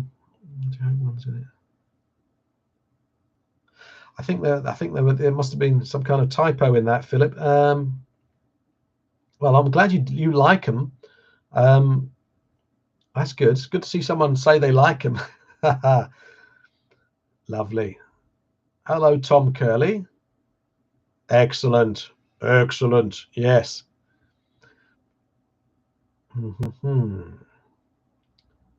Harry Palmer says, I used to work at the Who shop that I mentioned earlier. Was that in East Ham? Where was the Who shop? And actually, it still exists, doesn't it? I was really pleased the other day to see that the Who shop still exists. Brilliant. Anyway, Harry says, I used to work there in my school holidays. What was it like to work there, Harry? John Ingham says, it would have been nice for the BBC to make Peter Cushing an official Doctor for the 50th. Yeah, actually, that would have been nice. I wonder if there was some kind of red tape going on there. I would imagine, maybe.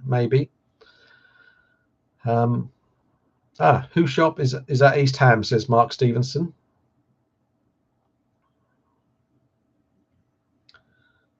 Joe Grant, J-Man, a little bit earlier, we were asking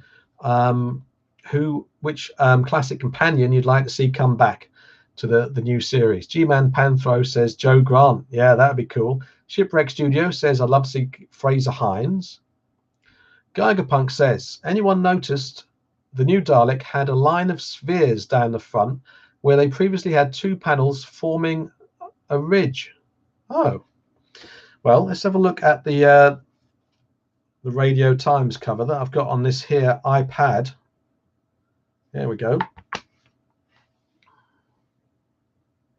Are you talking about these spheres down here, down the front of the kilt? Or has the design changed since this, Geiger? I'm not sure. Oh yeah, Remedia Video has pointed out that totally Sophie Aldred has appeared in a movie featuring Syl from Vengeance on Varos. Tom Curley says, I'd like Turlo to make a return. And Remedia Video says, would love to see Syl back. Imagine Syl as a companion. That would be good, wouldn't it? Anthony Chapman says, what's your take on the 10th planet Cybermen? Yeah, I really like them. I mean, they look great.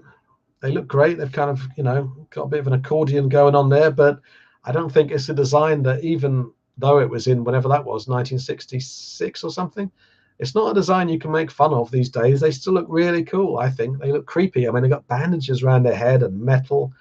And that's why that design didn't look out of place when it came back during the Capaldi era. It still looks really good.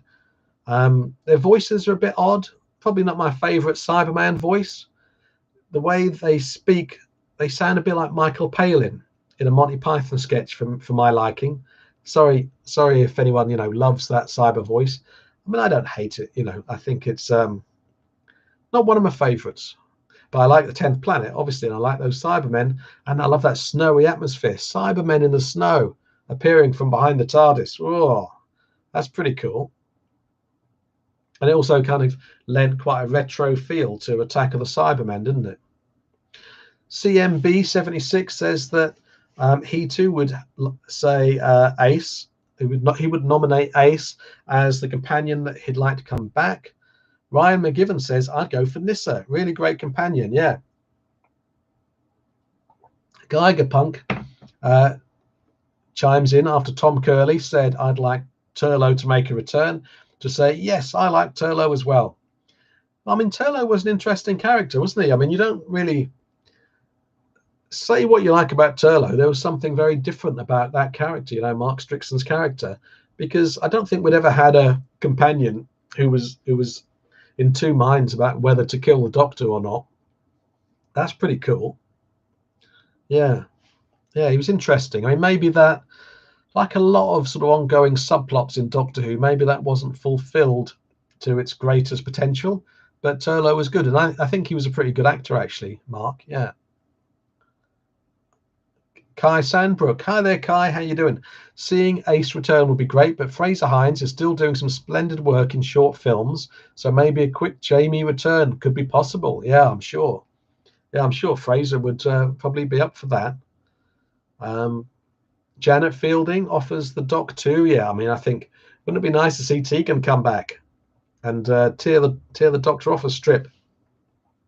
G.L. Wilson is getting greedy with companions. He'd like to see Susan, Polly, Zoe, and Perry. Perry, that would be nice, wouldn't it? Always nice to see Perry.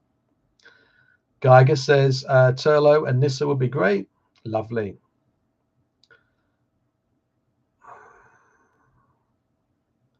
Joe or Leela says BTS reviews. Nice choices. Motorhawk 2.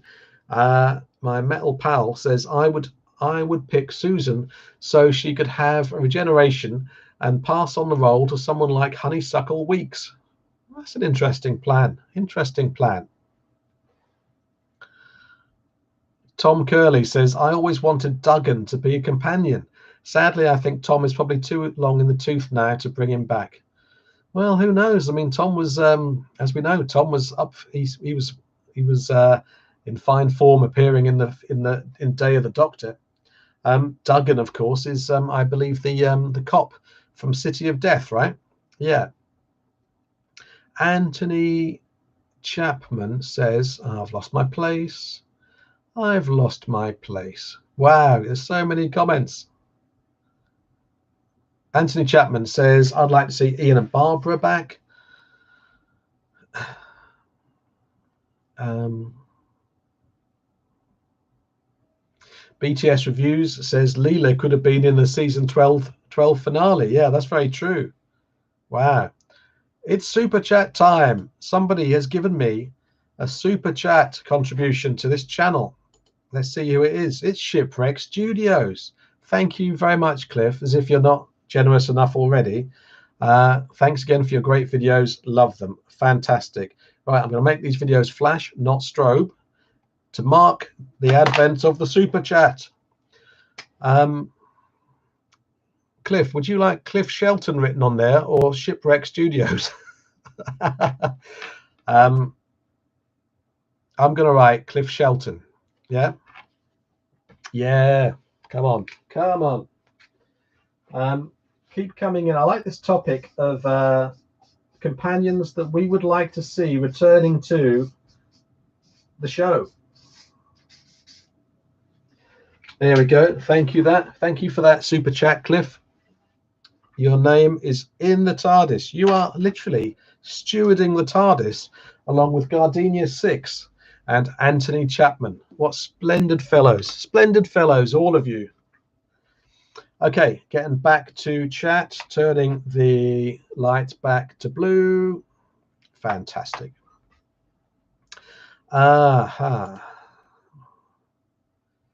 Let's see. Duggan would be great, along with the Highwayman guy from the Visitation. Yeah, there's been a few characters, haven't there, who seem like they could have been companions, these kind of secondary characters, like the Richard Mace from the Visitation. Yeah, he was very good. And also Neris Hughes's character from Kinder. Yeah, she could have been a companion quite easily, and that would have been nice, I think. Good evening, everyone, says One Nerd. Hello, One Nerd. How you doing? Richard Mace. Yeah. Wow, I'm now 10 minutes behind with comments. Wow. Ryan McGivern, it was at a Doctor Who event up in Sheffield. I did an interview. So this is the guy who played the lead Axon, Bernard.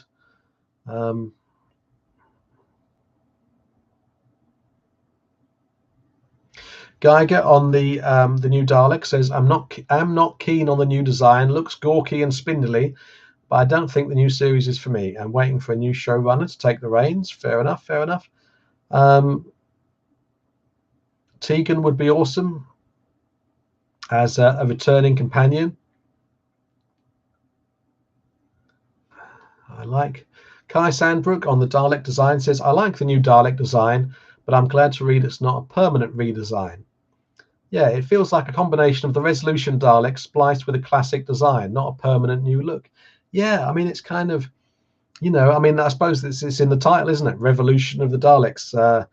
I mean, it's like, or an evolution of the Daleks. That reminded me of Alan Partridge then when he says something like, I evolve, but I don't re-evolve. Yeah, marvelous. Thanks for that, Kai. That's a good analysis, I think, of the new Dalek. Bernard Holly was the lead Axon. That's right. Yes, great voice, great actor. G.L. Wilson points out that the new Dalek has pockets. Does it? Oh, yeah. You see, I'm terrible for not noticing this kind of thing. See those? Yeah, it's got pockets there. It's good for hiding your spare change, isn't it? If it's nipping down the shops for like a pint of milk. Yeah, Daleks need pockets too.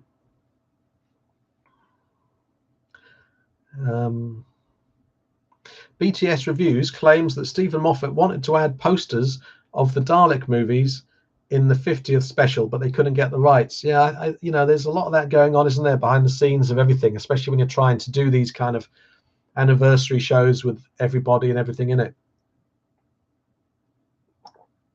Anthony Chapman has good memories of going to the Who shop in London. I undertook regular jaunts to the Who shop in the 90s and noughties. Happy days. I love the fact it's still open. I really want to go there, when it's a lot safer to do so.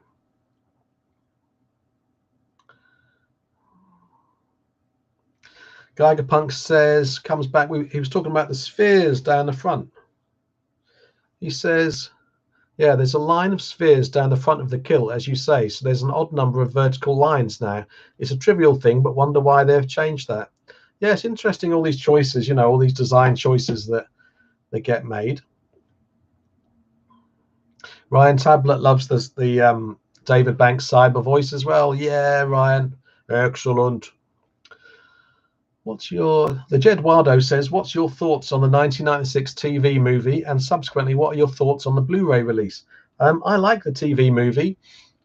Never sort of, head over heels loved it, but that's mainly because in 1996, I'd moved on and I was sort of, I'd moved on to sort of other concerns like thrash metal and becoming a rock journalist for Kerrang magazine and sort of interviewing bands and stuff like that and going to gigs. But I think the TV movie is good. I like Paul McGann a lot as the Doctor. I like Eric Roberts, not Eric Andrews. I like Eric Roberts a lot as the Master. And I think there's a lot to like in it. I remember liking that the movie had a bit of a harder edge to it. I mean, I think it was a bit odd that the approach taken by the movie of having all the sort of backstory at the start. I don't think that probably wasn't a good idea when you're trying to sort of reboot the whole thing. Probably wasn't so wise. But thanks for the question. Oh, sorry. What are your thoughts on the Blu-ray release? I own the Blu-ray, but haven't watched it. But funnily enough, actually, I was thinking only the other day that I should at some point, and I would like to. And what are the extras like? What are the extras like on there, Jedwardo? Is there stuff I should be watching? Kai Sandbrook on the 10th Planet Cyber Voices. They always seemed odd to me, like they weren't sure what they wanted from them. Still a great design and story, though. Absolutely, yeah.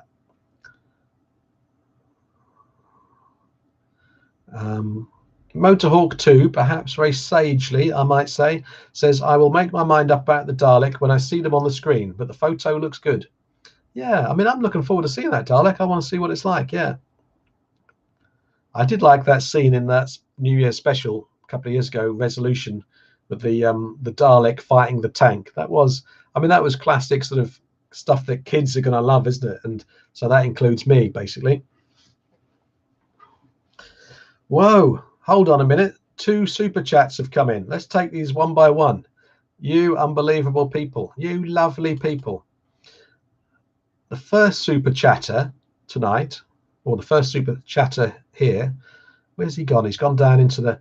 Here we go. Yeah, Harry Palmer very kindly gave me a super chat last week, and it was, he could only give £4.99. He couldn't give around £5, and he says, I can't edit it to a round number again. I'm honestly not insisting on saving 1p. No, I wouldn't say you were for one moment, Harry. Super chat. Harry Palmer's going into the TARDIS. Brace yourself, Harry, for the journey of a lifetime. Yeah. Where would you like to go in history? Past, present, or future, Harry? Thank you so much. And now we have a lovely super chat as well from Remedia Video. Thank you, Neil McLean. Thanks for the entertainment, says Neil. Neil, would you like me to write Neil McLean on the board or Remedia Video? I will write either. Just comment again and let me know. Neil McLean or Remedia Video. Because I can actually see the latest comments at the moment, so that's good.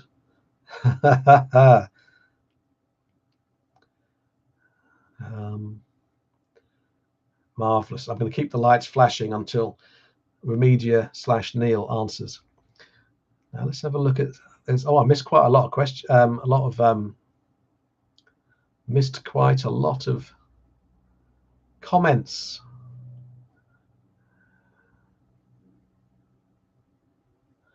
Shipwreck Studio says, I want to go to the Who shop too. Shipwreck is in America, by the way. I happen to know because he's one of my Patreon supporters.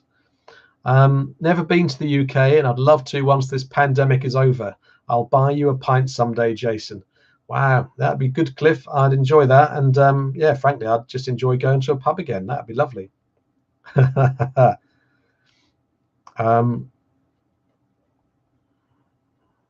Cliff also says Horror Fang Rock is one of the all-time greats. Love it to bits, along with all of seasons 12 to 14. I mean, yeah, talk about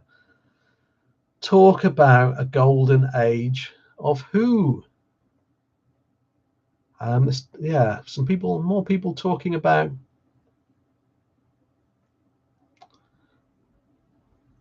I think there's some chat here about how Mark Strickson had to dye his hair ginger for a role.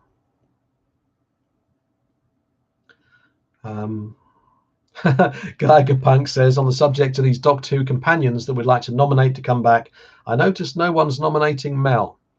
That is purely, Geiger, because there just happen not to be any Mel fans here. That's all. That's all that's happened there. Yeah. John Gurnhill says, do you like the new Daleks design? Yeah, I sort of said a few things about it a little bit earlier, but just to sum up, I do quite like it. I mean, I think it looks pretty cool. And, you know, I like the Resolution Dalek, you know, that rusty old rust bucket. I thought that was pretty cool. And yeah, I want to see this blowing stuff up. Yeah. Bring back K9, says Anthony Chapman. Yeah, I know, that'd be nice, wouldn't it? Tom Curley points out that Duggan in City of Death was played by Tom Chadbourne.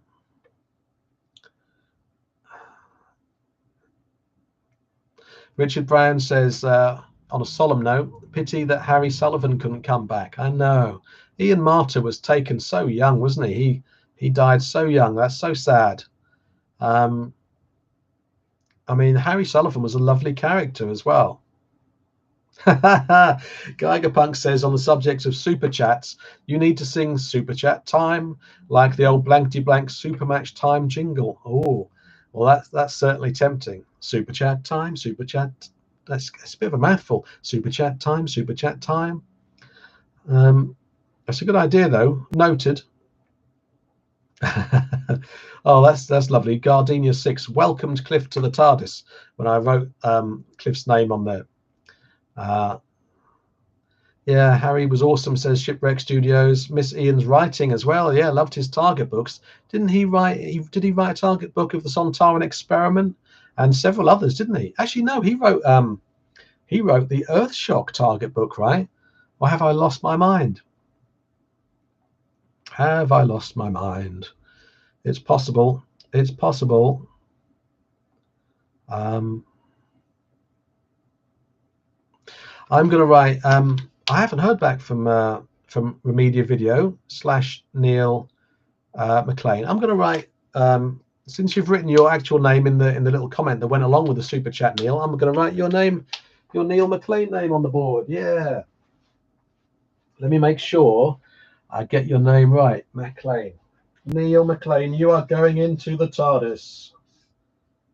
Thank you very much. Great. Can we still see those names? Let's make sure we can see those names, because these are all people to celebrate. Marvelous. There we go. Thank you very much for that super chat, Neil. I really appreciate that. Kai Sandbrook says, what's one monster or villain you would redesign and why? Okay, again, this is a good one to open up to the floor. I'd like everybody to answer Kai's question, if you'd like. What would be one monster or villain that you would redesign and why? Okay, now I'm trying to think of a monster that I would redesign. I like so many. I mean, I like almost all Doctor Who monsters. Even Arato in Creature from the Pit. I mean, maybe, I'd want to remove that appendage, perhaps. But, I might have to come back to this one. I really want to see what other people think. What would you like to redesign, folks? And if my own one springs to mind, then I'll let you know. Thanks for this question, Kai. I like it. The Jedwardo says, of the TV movie Blu-ray, I believe there's 2 commentaries. One from Paul McGann, and also there's Night of the Doctor, but that's rather available already. Oh, is that really on the Blu-ray? Oh, right. Paul McGann's audition, alternate takes. Nice. That's good. Reminiscent, he says, of what the collection is now, really. Cool. Evelyn Jason says, Ben Baxter. Hi there, Ben. Nice to see you. Geigerpunk asks me, did you ever go to the Doctor Who experience in Cardiff Bay and or to Yanto's Shrine? That's Yanto from Torchwood, of course. No, I didn't, but I did go to the Doctor Who exhibition that was here in Brighton, right at the end of Brighton Pier. And not only that, but I wrote a Doctor Who story for it. I didn't write a Doctor Who story for it. I wrote a story for Doctor Who magazine about that expedition. Bloody hell, what's going on? Why can't I say words properly? This is only squash. This is only like Robinson's summer fruit squash. Not even drinking booze. Got no excuse. So yeah, I went to the Doctor Who exhibition at the end of Brighton Pier and wrote a piece about that for Doctor Who magazine, and that was really cool. They had it inside, that it's like at the back where the rides are, there's a big dome, and they fitted a lot of stuff into that dome. It wasn't the biggest exhibition in the world, but it was certainly very good.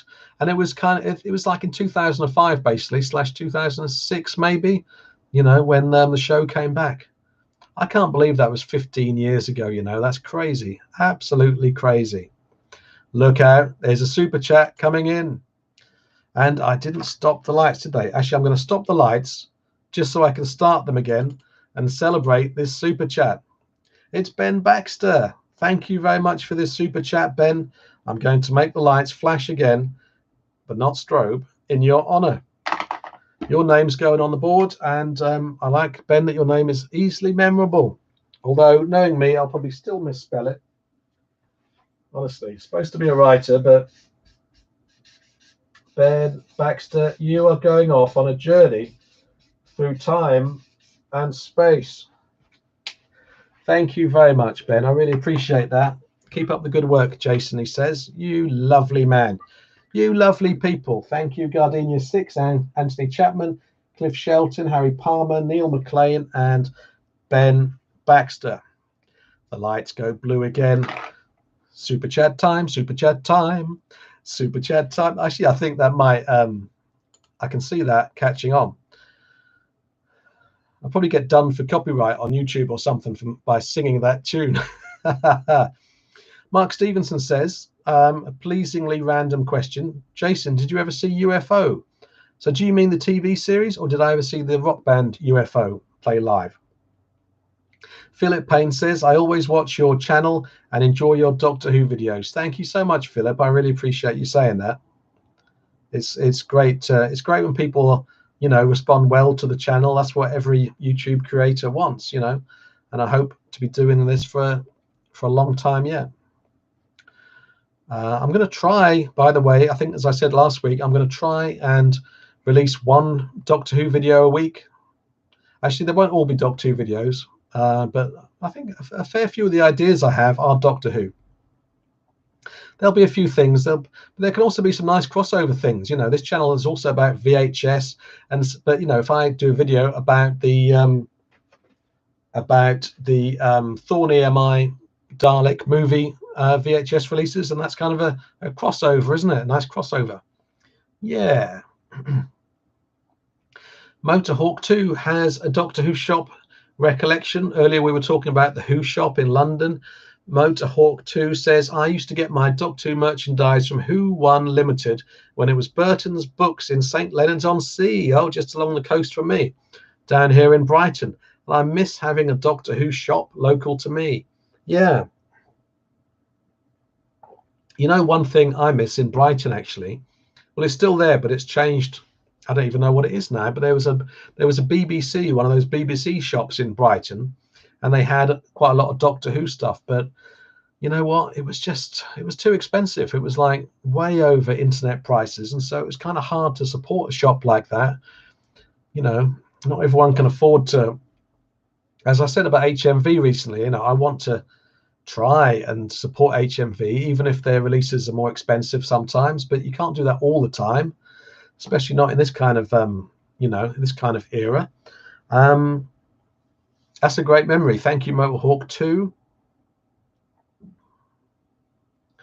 Robo Dwarf, the Time Lord 101. Now there's a name to conjure with. Says, greetings people, how are you all? It's Christmas time, I see behind you. Yes, I have made an effort. Who likes Christmas?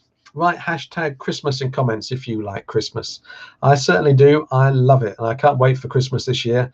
I'm surprised I didn't put the tree up in like September or something like that. But then, of course, it wouldn't be quite so special, would it? It wouldn't be quite so special. Okay now.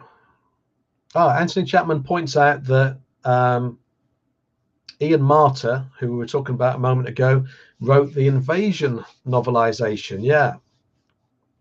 Okay, we've got on to, I've now caught up with the answers that people have given to the question that Kai posed about which Doctor Who monster we'd like to see redesigned, or which Doctor Who monster or villain, actually. Yeah, Geigerpunk suggests the Merker from Warriors from the Deep, or Warriors of the Deep. Warriors from the Deep? Warriors of the Deep. Honestly. Ben Baxter says Ice Warrior. Now that's interesting. Why? Do you mean, Ben, that you'd like to see kind of? You've always had like a different idea for how the Ice Warriors would look in general, or would you like to see the redesign, like the sort of modern Ice Warrior redesigned again? Remedia Video. I'm glad you liked. You approve of me writing Neil. You know, your actual name on the board. Thank you so much again for that super chat. Anyone who sends a super chat gets their name on the board, and I will use this remote control to make the lights flash in the background. I really like these lights in the background, by the way. They really didn't strip their strip lights, as you probably know, I guess, and they weren't expensive at all. You know, it's quite it makes quite a difference to the room, and I think I might get some more. Yeah, I don't quite understand how they work, and sort of how you can sort of cut them, and then, like, if you cut a strip light in half, how do you then attach the severed half to a plug and stuff? I don't understand that. Robo Dwarf, the Time Lord 101, that's a hell of a name, says that he would like to redesign the Axons, because imagine them with modern day tech. Yeah, you know what? I'm with you there. Yeah, I would love to see the Axons come back. They are Absolutely bizarre monsters. Actually, there's a bit in the Claws of Axos that I found genuinely disturbing, and it's not even Pigbin Josh's face collapsing as there's like a whiteout to cover half of it up. There's a moment, and I can't even remember what it was depicting, but there's like a sort of a golden face, sort of a weird, sort of distorted golden face with like sort of golden hair, and it just looks weird. It looks like something out of the Evil Dead. Like it's a real close up of it with sort of big blank eyes. Can anyone remember that moment? It was later in the maybe episode 3 or 4. Motorhawk 2 has a question about the pockets that we've noticed on the new Dalek design. Do you think the new Daleks have pockets to keep jelly babies in to bribe the Doctor? Yes, I do. I reckon that I reckon that Jodie Whittaker's Doctor would still be up for a jelly baby. Yeah. Richard Brown seconds Geiger's idea to redesign the Merker. I mean, you know what? I mean, one thing that I really like about my ability to watch classic Doctor Who is that I seem to be very good at sort of suspending my disbelief. I mean, obviously, you never want to see like a Silurian's mask up at the back, do you? Or you never want to see like an actor's eyes through the mask, as I almost did with the robot SV7 in the Robots of Death when I was revisiting it. And obviously, just while we're on the subject, the robot's feet/shoes do not look very good in Robots of Death. That's one of the few weaknesses. And actually, that's addressed in one of the featurettes that I watched, the Sandmine Murders, on the Blu-ray. And of course, I think that was from the DVD era. That doc, wasn't it? Yeah, but those robots are amazing, though. Those Robots of Death do not need a redesign, let me tell you. Although they did, I think there was a lot of the Robots of Death about the those robots in Voyage of the Damned. Don't you think? That Doctor Who Christmas special. Did anyone think that? Like, a bit of Robots of Death in those angel characters?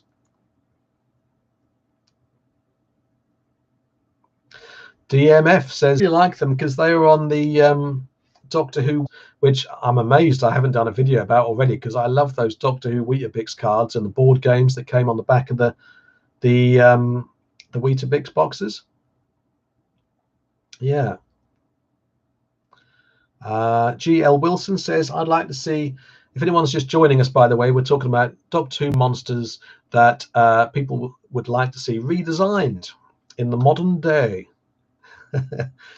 GL Wilson, sorry GL, he says, I'd like the Silurians to go back to something more like they were in Series 7. Yeah, I must admit, I love that original design. I like the Warriors of the Deep design as well, but I think that original Silurians design didn't really need much messing with.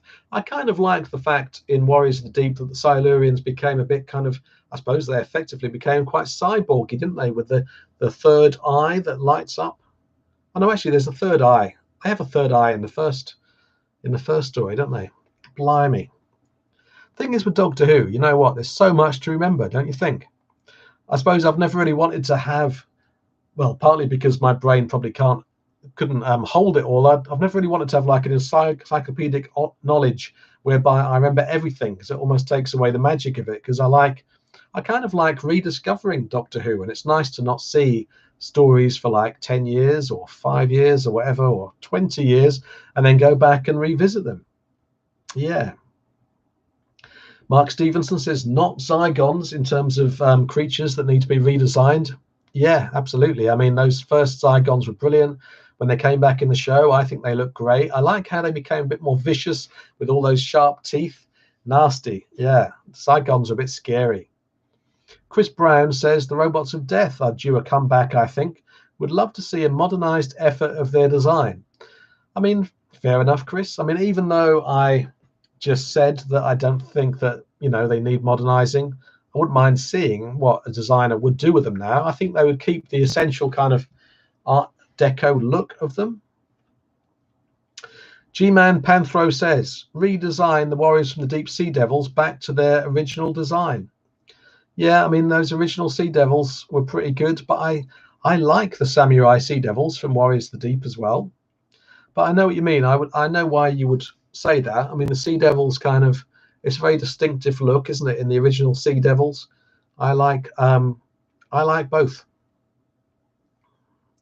Mobile Hawk 2 adds to the Merca theme here, the Merca, so that it wouldn't look so pantomime horse-like.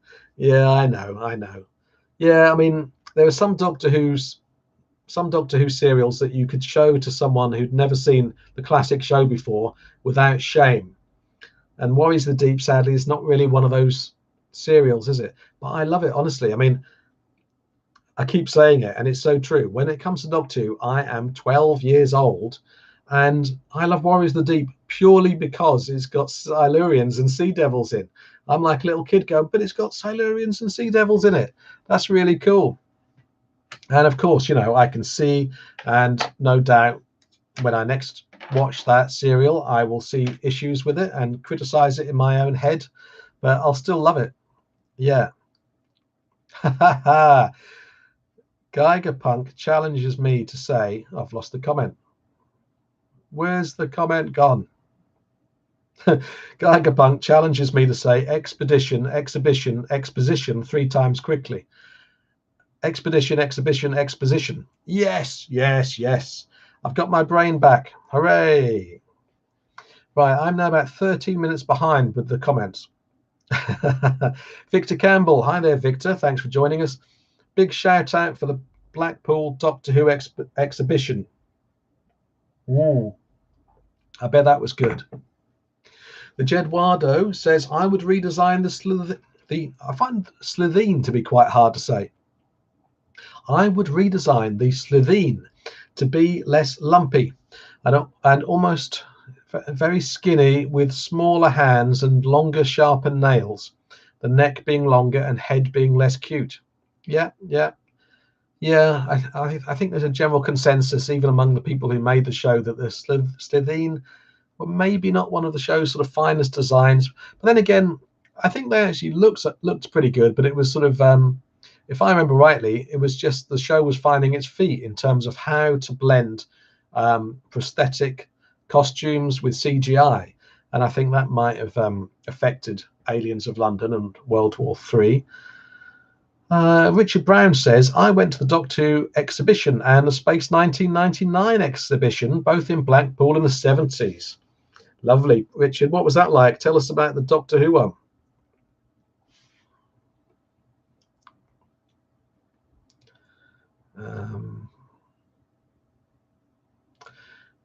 Let's see.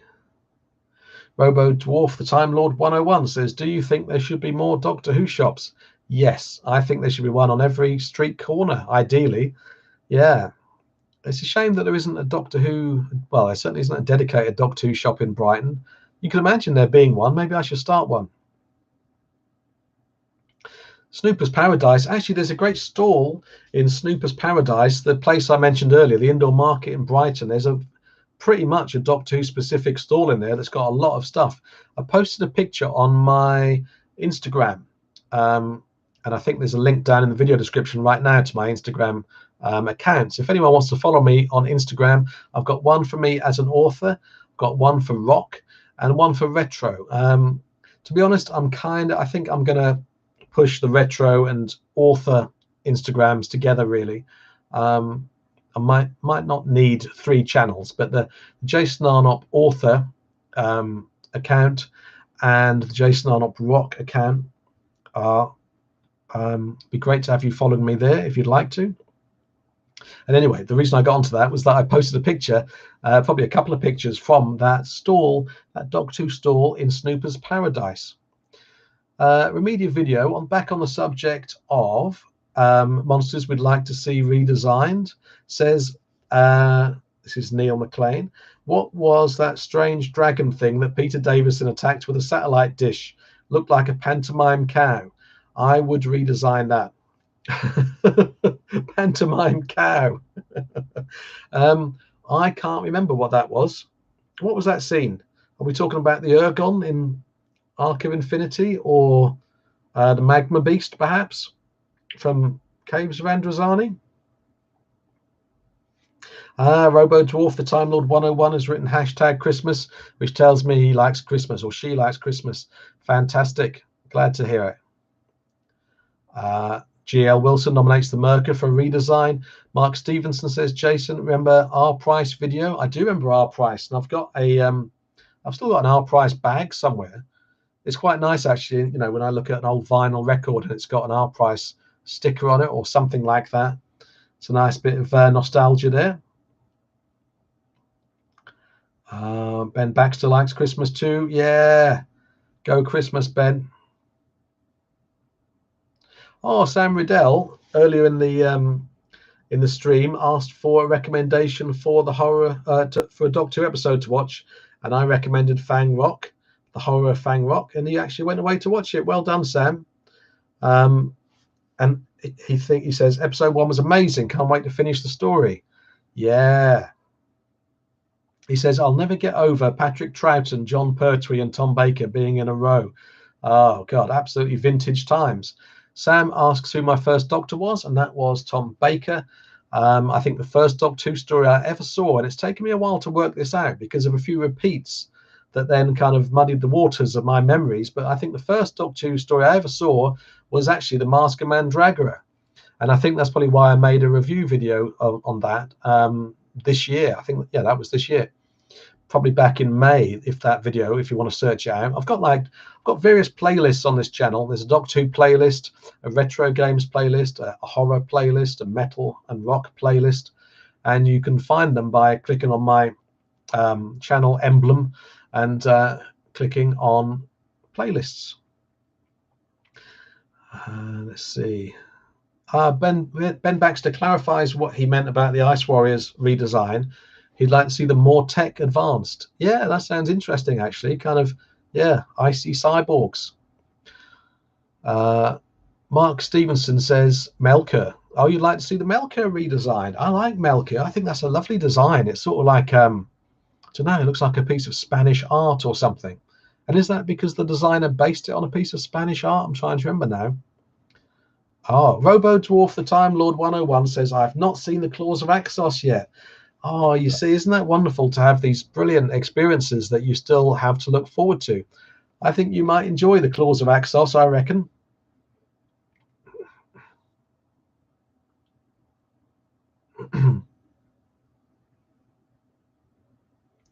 Good point, Geiger. He says, regarding supporting places as best you can, but not being able to pay over the odds to do so, as I was saying about the BBC shop that used to be in Brighton with Doctor Who stuff, I saw someone say this recently on Twitter. It cannot be the poor's responsibility to fix the problems caused by the rich. Survival is the first tier requirement. Yeah, absolutely. Yeah, and that's never been more so. It's never been truer than in 2020, has it? Well, I'm sure it has been, you know, in the history of mankind, it has been truer before. Yes, definitely. Certainly back in prehistoric times. GL Wilson says, I don't know about redesigning, but the Draconians and the Ogrons need to reappear sometime. Yeah, you know what? I think the Draconians and Ogrons could pretty much appear as they were. I find the Ogrons quite frightening. You know, there's a scene in Frontier in Space, I think, where one of them just bursts in through the door, and it's like, God, you really wouldn't want to see that coming towards you, would you? No, you wouldn't. Robo Dwarf, the Time Lord 101, yesterday I got Spearhead from Space and Terror of the Autons. So you will have bought yourself the Mannequin Mania box set, I'm guessing. Funny enough, I don't have, and I don't know why, I don't have Terror of the Autons on any format. But my friend John Higgs is going to give me his Terror of the Autons DVD to tide me over. And I seem to be collecting all the DVDs anyway. I think I'm on a course, as you might have seen in my recent DVD HMV haul video. I'll put a link down in the video description. Yeah, I'm collecting, very much so collecting the Doctor Who DVDs. Can't seem to resist it for some reason. I think I just want to see the whole lot on a shelf. Yeah, it's inevitable. And I like having the Doctor Who, the collection Blu-ray sets in between them.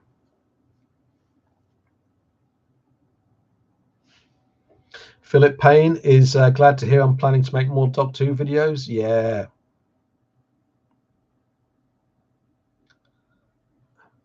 Oh, it looks like the video froze for a bit, but it's looking like it's fine now. Looks like people had to refresh. Yeah. For some people, the video stayed good. Yeah, these live streams are mad, aren't they? How do they work? I mean, this is like magic, isn't it? This is like supernatural nonsense. Mark Stevenson says, remember the PG tips cards in Doctor Who? Yes, I do. Yeah, I remember them, and I've got some. I think, unfortunately, I cut them up a bit as a kid, which was a bit stupid of young me. But you know, I was young, wasn't I? Yeah, I can remember things like a shot of Sarah Jane, maybe with a shotgun on those PG tips cards, and also a shot of Alpha Centauri from the Peladon stories. Yeah, I love those things. Tom Curley says something interesting about the robots of death. I worked with the person who designed the robots of death. She mentioned about the hair of the robot being plasticine and brought a mask in one day for us to see. My inner child squealed in delight. Oh my God, did you take a picture, Tom? Maybe she wouldn't have let you. I don't know. Lovely.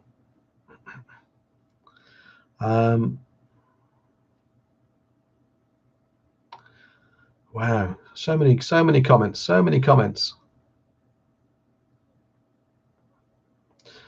G.L. Wilson clarifying that when he said about the Silurians, he meant the old Silurian design as opposed to the new series versions, which look too human. I know what you mean. I can see that point of view, actually. Yeah, they certainly became less blatantly lizard-like, didn't they? Yeah, more of a sort of a semi-mask. I really like, by the way, that I'm seeing people chatting to each other in the chat. Yeah, that's what a chat's all about, isn't it? Love that. Love a sense of community. Great. Mark Stevenson says, Jason, why didn't they bring back the Cybermen in the John Pertwee era? That's a very good question. Yeah, no Cyberman story in the John Pertwee era. Quite weird, isn't it? I don't know. I can only assume that the showrunners at the time, you know, that sort of Barry and Terence weren't all Barry Letts and Terence Dix. That is obviously, you know, that they weren't all that much into the Cybermen. Is that the case? I don't know. Anyone know why? Has anyone ever said why they didn't bring Cybermen into the Pertwee era? Ben Baxter says, bring back Eldrad from the Hand of Fear. And you know why, Ben? Because Eldrad must live. Yes. I like the Hand of Fear a lot. That was another early story, very early story that I saw, and it scared the hell out of me with a severed hand moving around inside a Tupperware box. Yeah. Michael Sheen for the next master, says Geiger. Tom Curley says, I'd like to see the Tractators make a return. Hopefully this time minus the shuffling actor inside and the limiting costume. Yeah. That said, a redesign or modernizing and return of Pteroleptals too. I think those Pteroleptals were a great design. I don't think they would need redesigning. I mean, of course, unless we're talking about things like costumes that just sort of make it easier for the actor and, you know, modern techniques and things like that. Tractators, yeah, I bought in that recent HMV DVD haul video I did, as I mentioned, I'll put a link down there. The one of the DVDs I bought in that haul was Frontios. I haven't seen that for quite some time, and so I'm looking forward to watching that and having a look at those shuffly Tractators. Geiger Punk says, how about redoing the Wirren out of something other than green bubble wrap? How dare you? How dare you? There's no bubble wrap there. That's the Wirren's flesh, I tell you. Yes. Let's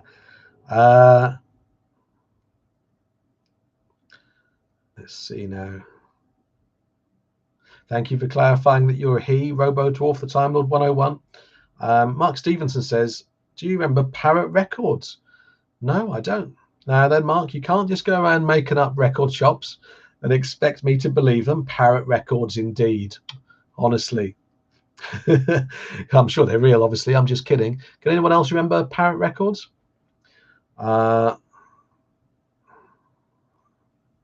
John Ingham has a good one. I would like to see a new Drashig's design.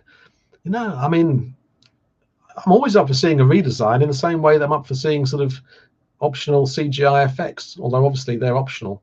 But yeah, I mean, the Drashigs in Carnival of Monsters, I think, are brilliant. They look like proper, they look like sort of, you know, living, fleshy creatures, pretty much, I think. Ah, Mark Stevenson has remembered another record shop, Andy's Records. Yes, I do remember Andy's Records. I think Andy's Records was just in East Anglia, right? Are you in East Anglia, Mark? I'm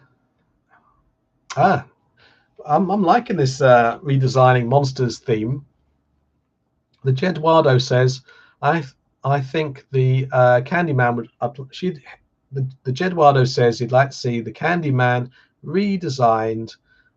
Great character, too much of a licorice all sorts man. I'd have the same general effect, but add a more sinister twist to features of him and fluent movement. Yeah.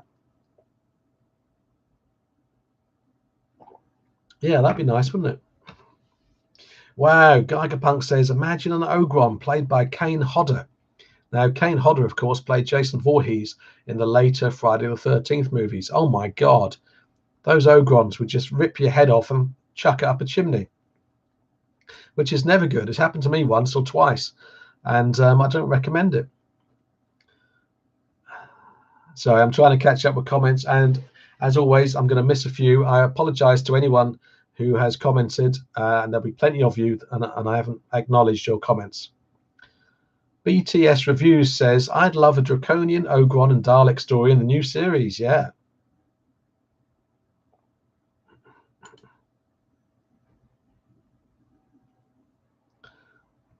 G-Man Panthro, oh, thank you for your comment about Doctor Who DVDs. That sounds interesting.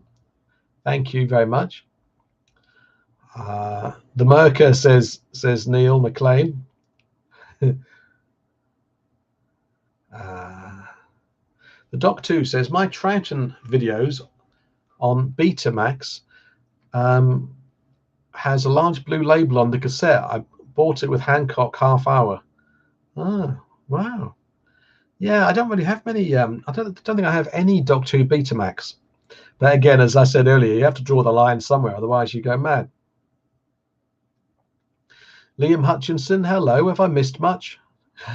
Well, about 2 hours and 12 minutes. But don't worry, because it'll all be archived. And if you're of a mind, if you're of a suitably unsound mind, Liam, you can go back and watch it all. After this, obviously, stay with us now.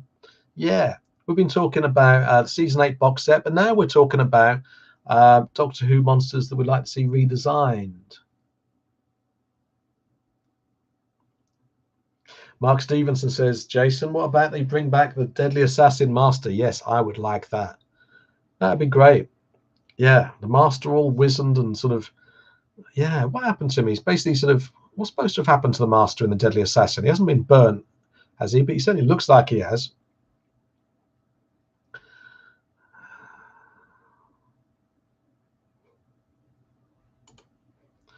Sorry, just going through the comments here.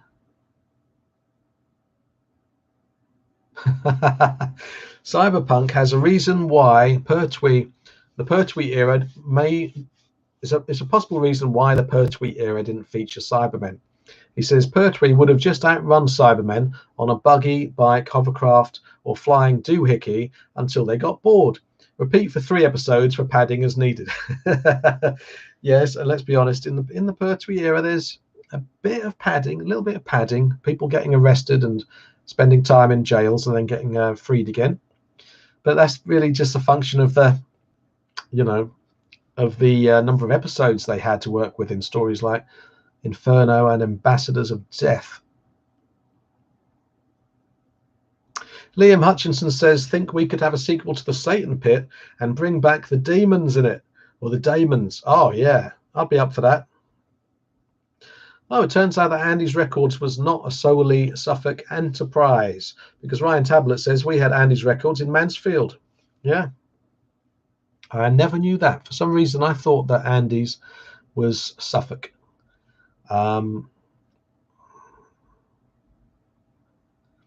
Sam Riddell says the Hand of Fear brought out the best in Elizabeth Sladen, acting greatness and such a big loss. Yeah, rest in peace, Elizabeth Sladen. Absolutely, what a sad loss. It's such a shame. I interviewed Elizabeth Sladen once for Doctor Who magazine quite a few years ago, maybe 10 years ago, I reckon, at least. And she was lovely. Yeah, we did an interview in the cafe in Selfridges on Oxford Street. Lovely stuff. Nice gag from Geiger there. Was the only music you could get at Parrot Records on pieces of 8 tracks. Oh, lovely stuff. Lovely stuff. The Jedwado says, I've thought of a story once or twice where possibly the Cybermen ended up on an abandoned Dalek ship and to survive, for whatever reason, ended up merging paths with the Daleks, becoming a disgrace to both the Daleks and Cybermen. Yeah, an absolute disgrace, I tell you. That's a neat idea.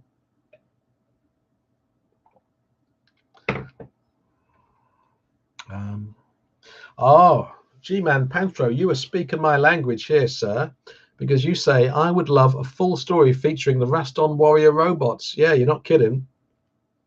Amazing. Yeah, those Raston Warrior robots are great. Of course, we saw a couple of them, or a few of them, at the start of Earthshock. Well, it kind of felt like we did, didn't it? Now then, my back is getting a bit stiff. I might have to start winding this down and have a bit of a lie down, but and sleep and stuff like that. But first, I want to get to the end of these comments, and I want more comments as well. I want it all. It's not too late, by the way, to send me a super chat contribution to help this channel improve and grow.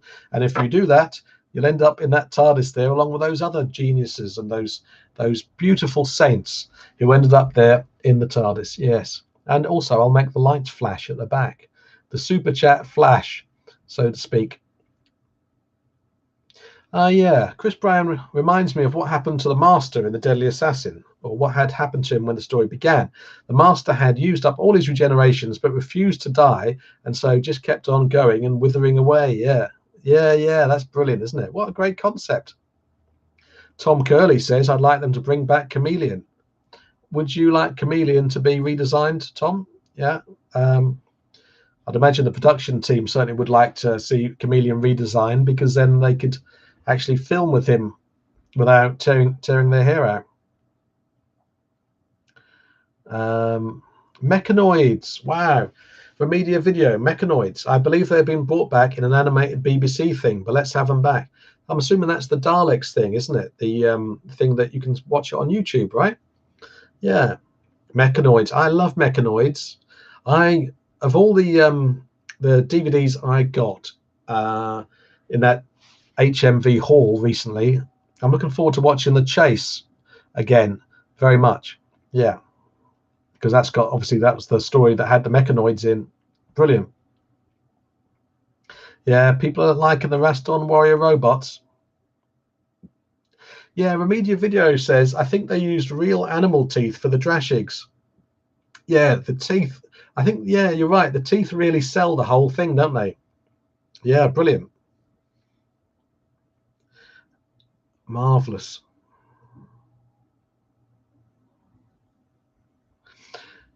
Sathi Slade. Hey, hi there. Hey, Jason. What are some of your favourite stories from the new series, Doctor Who? Oh, yeah, that's a good question, isn't it? Let's see. The Unquiet Dead. Love The Unquiet Dead. I could do a video all about that. I mean, that's a brilliant story. Mark Gatiss' ghost story, basically, with the Gelth. And I love the pre-title sequence. I think I was going on about that last Monday, wasn't I? So I haven't really put together a list of my favourites from the new series. I mean, obviously, I've got a lot of them, but I haven't really sort of cemented it in my head. But just off the top of my head, The Parting of the Ways / Bad Wolf, Utopia. What else? The 11th Hour is really good. I really liked especially like the penultimate episode in the most recent series. I really liked that lone Cyberman character. He was pretty nasty, wasn't he? He was quite an imposing character. God, what else? From the David Tennant era. I really like The Waters of Mars. That was a proper horror story, wasn't it? And I can remember loving Voyage of the Damned at the time. Also loved the 50th special, Day of the Doctor. But as I think I said somewhere else recently, I haven't been back to watch that since it went out. But I would like to. And of course, Safi, now that I've finished answering your question, I'm going to remember loads of stories that I love even more. And yeah, it's unfortunate.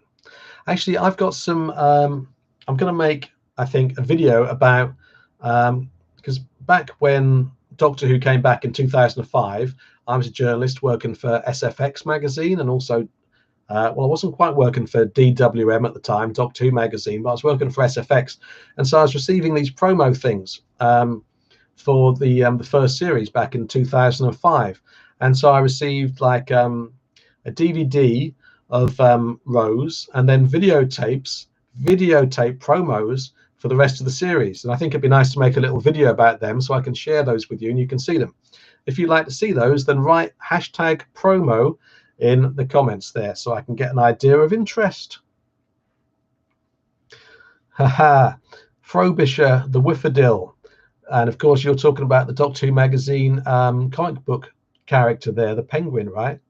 G.L. Wilson. Was Frobisher a sort of shapeshifter of some description? Yeah.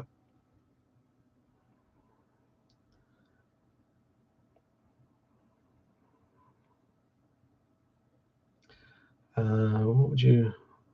Whoa, Jedwado is having a go at rating the Doctors in order from 1 to 11. And Jedwado's order... So is this... Oh, so your favourite Doctor is the War Doctor? Am I reading that right? Or is that your least favourite? 1 to 11. Anyway, the order is War 5, 6, 1, 8, 3, 2. I'm not reading out your credit card number by mistake here, am I? There's a lot of numbers there. Wow, yeah. That's interesting, isn't it? Yeah, it's interesting. God, I mean, that's a whole video in itself. Like, the top 10 Doctors. Oh my God, there would be quite a discussion, wouldn't there, after that? Mark Stevenson says, Jason, why didn't Tom Baker return in the 5 Doctors? From what I can gather, it's because he had only sort of recently left the role and he was still a bit sort of, I can kind of understand that he didn't really want to be associated with Doctor Who at the time. And of course, I think looking back, he's kind of regretted that decision. But, at the same time, it wasn't right for him at the time. When I left, when I decided to leave Kerrang magazine in like 2002. And even though I decided to leave in order to write fiction, like those books back there, by the way, Gleam of Teeth, I was I didn't really want to look at or, to think about rock bands for a few years after that. So I can kind of understand that, when you've done something for so long and you've been so close to it, sometimes you want a bit of a few gap years away from it before you do anything to do with it again. Unicorn and the Wasp, that was a fun episode. Who said that to me? I've lost the so many comments. Loving all these comments. Thank you so much for all your comments tonight. Thank you so much to everyone who's given me a super chat. Who said about Unicorn and the Wasp? Yes, Erwin. Thank you, Erwin. Yes, fun episode, the Unicorn and the Wasp. It was a fun episode. Several people have written #promo to denote that they'd like to see the promos from the first 2005 series of Doctor Who that I have in my possession. That's good. About 10 people have, which is pretty good considering, what proportion of people that is that we have here. Anthony Chapman, my voice is going actually. That's the main reason why I'm having to wind up. To be honest with you, I mean, has anyone else found that during lockdown this year, especially if you live by yourself, you're like, writing to friends on WhatsApp most of the time, and so you don't have much cause to speak. You certainly don't have that much cause to speak this much. So I think, although last week I did 2 hours, and it looks like I'm going to do at least 2.5 hours, so maybe my throat is sort of strengthening. Yes, I am Rocky of the YouTube live stream world. Anyway, back on the subject of redesigned Doctor Who monsters. Anthony Chapman says redesigned war machines would be pretty awesome. Yes, they would. Yes, Yes, actually, yeah, the War Machines I want to watch again. That's pretty interesting, isn't it? It's nice to see London back in the 60s as well. John Ingham has a bit of clarification on what he meant about the Drashigs. When I said new design for the Drashigs, I meant so we could see its whole body. Yeah, good point.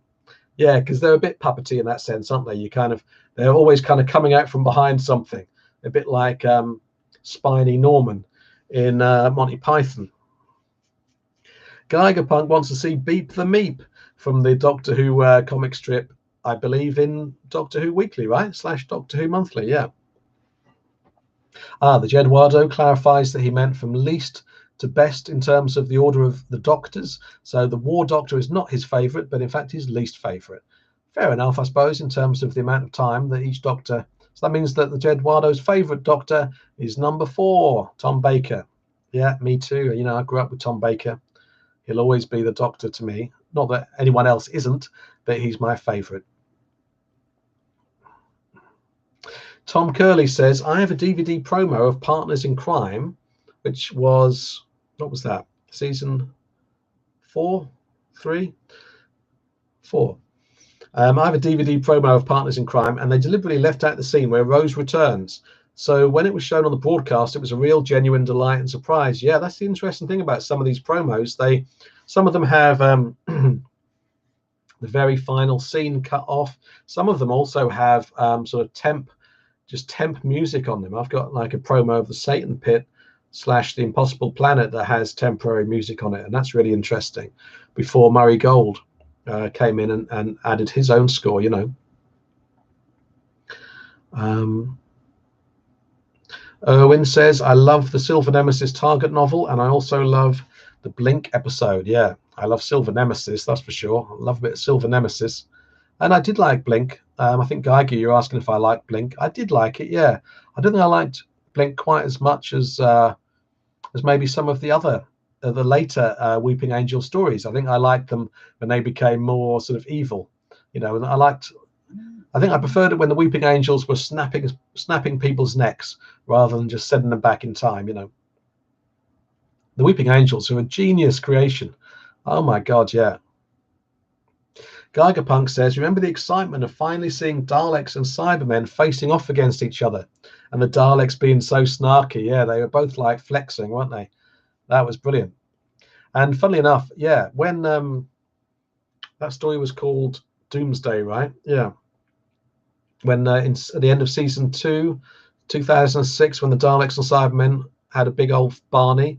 The funny thing was, I was writing for Doctor Who magazine by then. Excuse me. And I remember sitting in a tone meeting in Cardiff.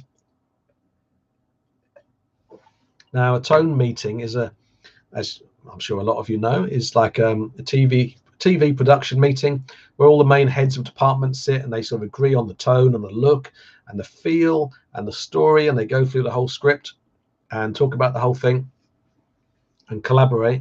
And I was reading the script for the first time of Doomsday and saw you know, the Daleks and Cybermen, and then I literally had to keep it secret for about 6 months. I couldn't tell anyone, and I didn't. I was very good with that. Yeah, it was difficult, but yeah, I felt that excitement sitting in that room in Cardiff, and oh my God, it was such a big deal, wasn't it? It's we haven't really had a sort of a Daleks versus Cybermen or Daleks and Cyberman story since, have we? I mean, we've had stories that features them both, obviously. Wow, yeah, lots of votes for the video about the Doctor Who promos. That's good. Mark Stevenson says, should do a 6-hour special, Jason. I think if I tried to do that, I think my voice would probably give out altogether. I'd probably end up sounding like I'm smoking 60 Marlboros a day. Nice in theory though, Mark, because I as you can probably tell, I mean, I wouldn't do these if I didn't enjoy them, to be honest, but you are such cool people, and I really like this sort of, I like the interaction. I like the sort of the instant, it's like we're all sitting around a pub table, isn't it, there's even a Christmas tree there and a board with the specials on it. Why can't I point at the board? It's quite hard to figure out when you're doing it over your shoulder. Sam Riddell on redesign monsters. We like this topic. Yeah, we like this topic. I think we need an episode based around the special weapons Dalek. Yeah, that outlines its power. Love the special weapons Dalek. Yeah, me too. Special weapons Dalek rocks, doesn't it? It's just a big cannon. It's like a cannon on casters. Yeah.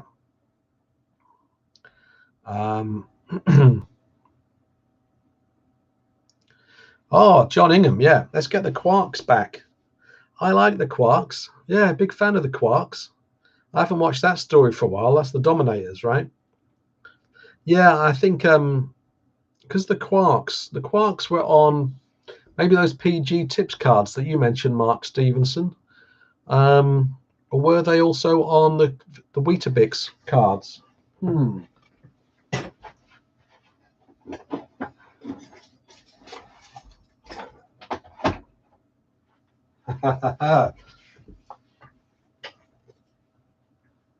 Any Quarks on there? It's an unexpected delight, isn't it? No Quarks. They must have been. I think they were on the PG tips cards. Oh, I love these things. I mean, I'm going to do a proper video about just this board. I think. How cool is that? Look at the.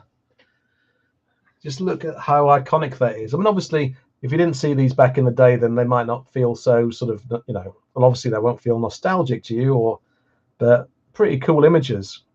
And the creator of these, I think his name's Gordon Archer. He has a website and he sells things like mugs and stuff. And I have no idea why I haven't bought any of them yet. I'm going to do that. Yeah. So there's a little bit of joy.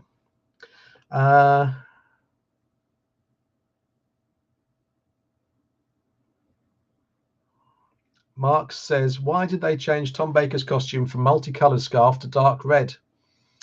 I don't know. I assume that seemed to happen at the start of season 18 with John Nathan Turner coming in as producer and sort of wanting to ring the changes. There's quite a few changes around that time.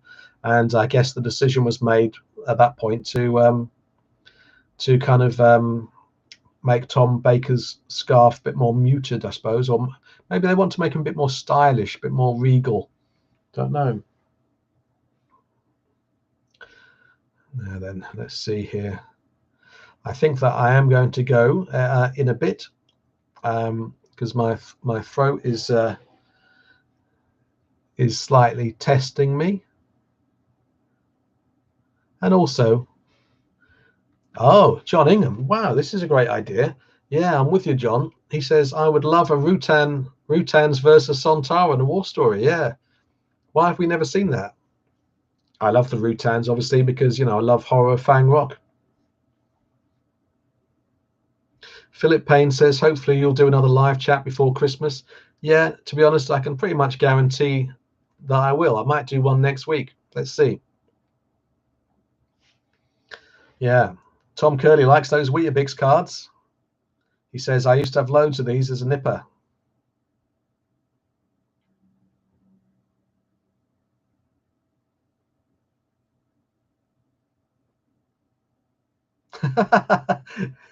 On the subject of the Rutans, Richard Brown has just said, Rutan clan. I think Richard Brown wins the comments today. That's very good. Certainly the comment puns. Actually, I'm going to make the lights flash just for your pun, Richard. This is for the Rutan clan.